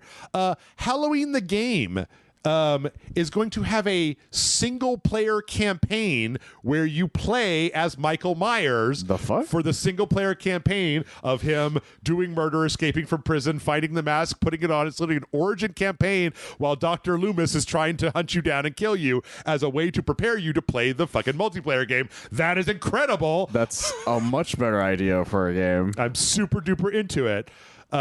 AGXGP is basically Wipeout XL. And like when I say like Wipeout XL, I mean like the fucking things in the game, the cars and the tracks are so Wipeout XL I can barely even stand it. I remember the announcement for it, if I recall. Yep. They also have an interesting thing where you can basically flip-flop between like walls and ground, kind of at a moment's notice, which is a great way to do a high-impact racer like 100%. that. Blasphemous 2 is getting a DLC called The Third Sin. It is out right now. Oh, nice. Sinking City 2 showed off that Sinking City 2 is a survival horror third-person action game and not a Sherlock Holmes investigation game. Oh, nice. It has some of that in it, but it's mostly focused on being a third-person action game. Bryce and I played the demo for this, and I didn't like the way that it ran, and people gave me a lot of downvotes for that because it's Unreal Engine 5, and I couldn't make it run very well, so it's very choppy. But if it works out well, that's a great way to take that franchise. Oh, yeah, 100%. Skate Stera is basically Tony Hawk Pro Skater with some lady skater that I've never heard of before. I don't know who it is. She's some blonde lady, but it's just Tony Hawk Pro Skater. So if you like Tony Hawk Pro Skater, go check out Skate Stera. Okay. Because it's even the things you're doing are like fucking the text coming up is Tony Hawk Pro Skater. So like everything is that. Yeah. Vampire Survivors is getting another expansion called Legacy of the Blood Moon. Okay. The Alters is getting another expansion called The Last Variable that seems to be set at the end of their journey. Oh, nice. Cordura is a multiplayer friend slop psychological horror game. The interesting thing there is that the game records your friends' voice comms and then makes monsters say stuff that they've said before to try to trick you into thinking that you're looking at your friends and not a monster, which is a great idea. That's a fantastic idea. Let's see. Oh, Deadroot is a Metroidvania where you play as a medieval fantasy hardcore snail knight. Oh my god! And it looks great. And it looks fun. It reminds me of Another Crab's Treasure, but it's got such a charming art style that I can barely even stand it. Yeah, that looks fantastic. They showed off 20 minutes of Exodus. We don't have time to talk about that. I think it looks great. It looks like Mass Effect. I want to play it. Big into that. Very excited. I told my girlfriend about it, and she got very excited. Yep. Michael, Gemini X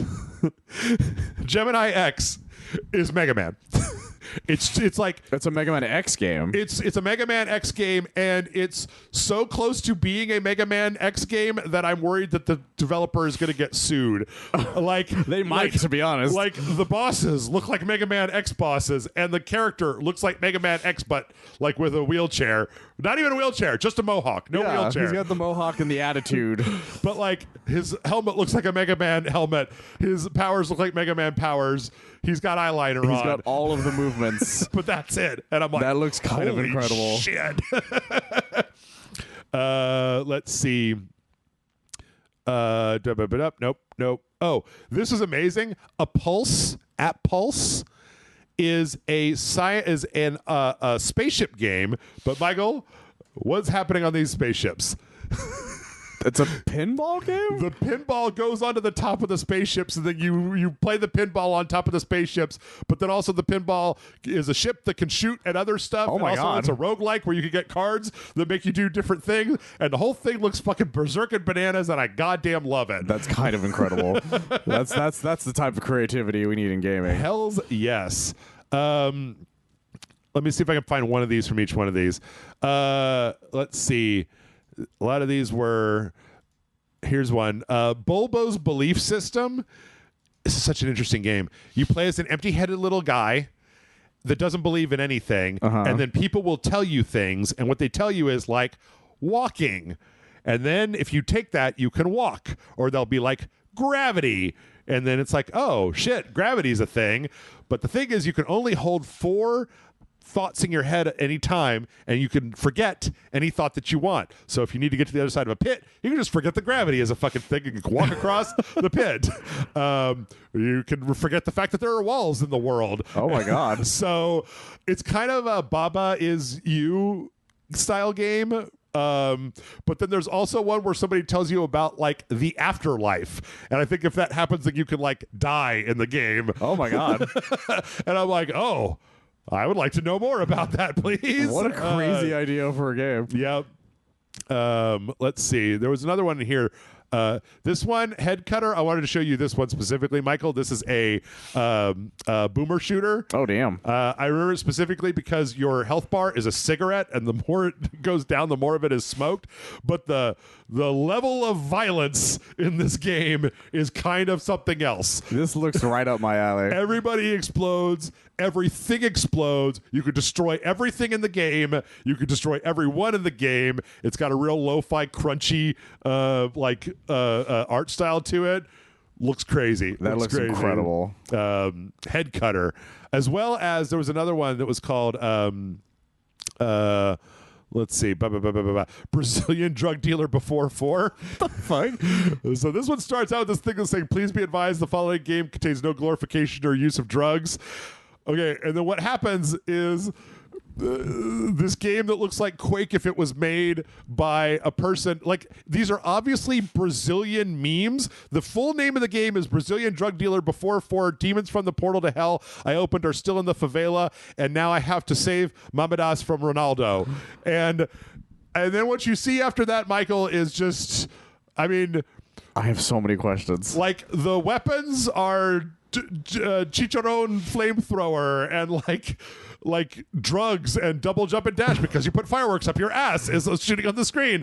And like it said at some point during this trailer, I believe it's like 18 levels, and it said 150 player multiplayer, 255 player multiplayer co-op. Oh my God. And I'm like, what? Jesus Christ. And apparently Ronaldo is just some off-brand Ronald McDonald because there's another trailer that has the exact same character in it. I saw him pop up. What the fuck? So that's what the fuck? That's a thing. I love it because like he says they're all based on like knockoff Brazilian games. Yep. So it explains everything. Yep. But what the fuck? Yep.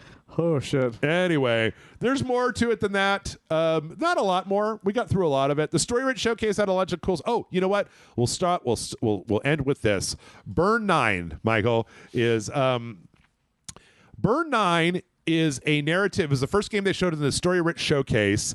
It is a tactics strategy game where you play as a person on the other end of the codec from Solid Snake. Oh my God. And so this lady up here is Dodo, who is the main character. And so you're looking at a top-down representation of basically like a Metal Gear level, and you can scan, and you could tell the character to move, or you could tell him not to move, or you could tell him to like scan for stuff or fight or do whatever. But then there's also we have to get the Burn 9, and they're like, what is the Burn 9? Like, you're not allowed to know.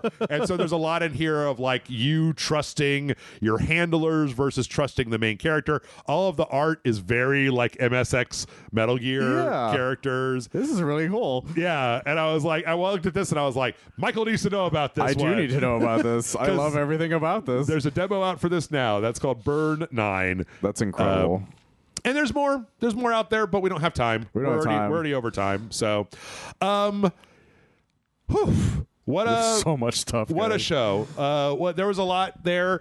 We skipped over. We went into real fast forward mode. A lot of that stuff at the end was cool stuff. There's a lot more in the future game show. I could talk about the 20 minutes of Exodus for 40 minutes, but again, we don't have time for that. Michael, what was your overall? It's weird because I felt like when I was watching the show that I was not entertained, or that I was like, this wasn't very good. And then I went back and started making these spreadsheets, and I was like, oh, look at all these green things. These are games that I'm interested in. And I was like, it's like there's nothing mind-blowing, but there's a solid meat and potatoes lineup if you just work for it a little bit. Yeah, that's the thing, is that we're as much shit as we talk about the fact that, you know, we feel like gaming is not doing anything weird or different.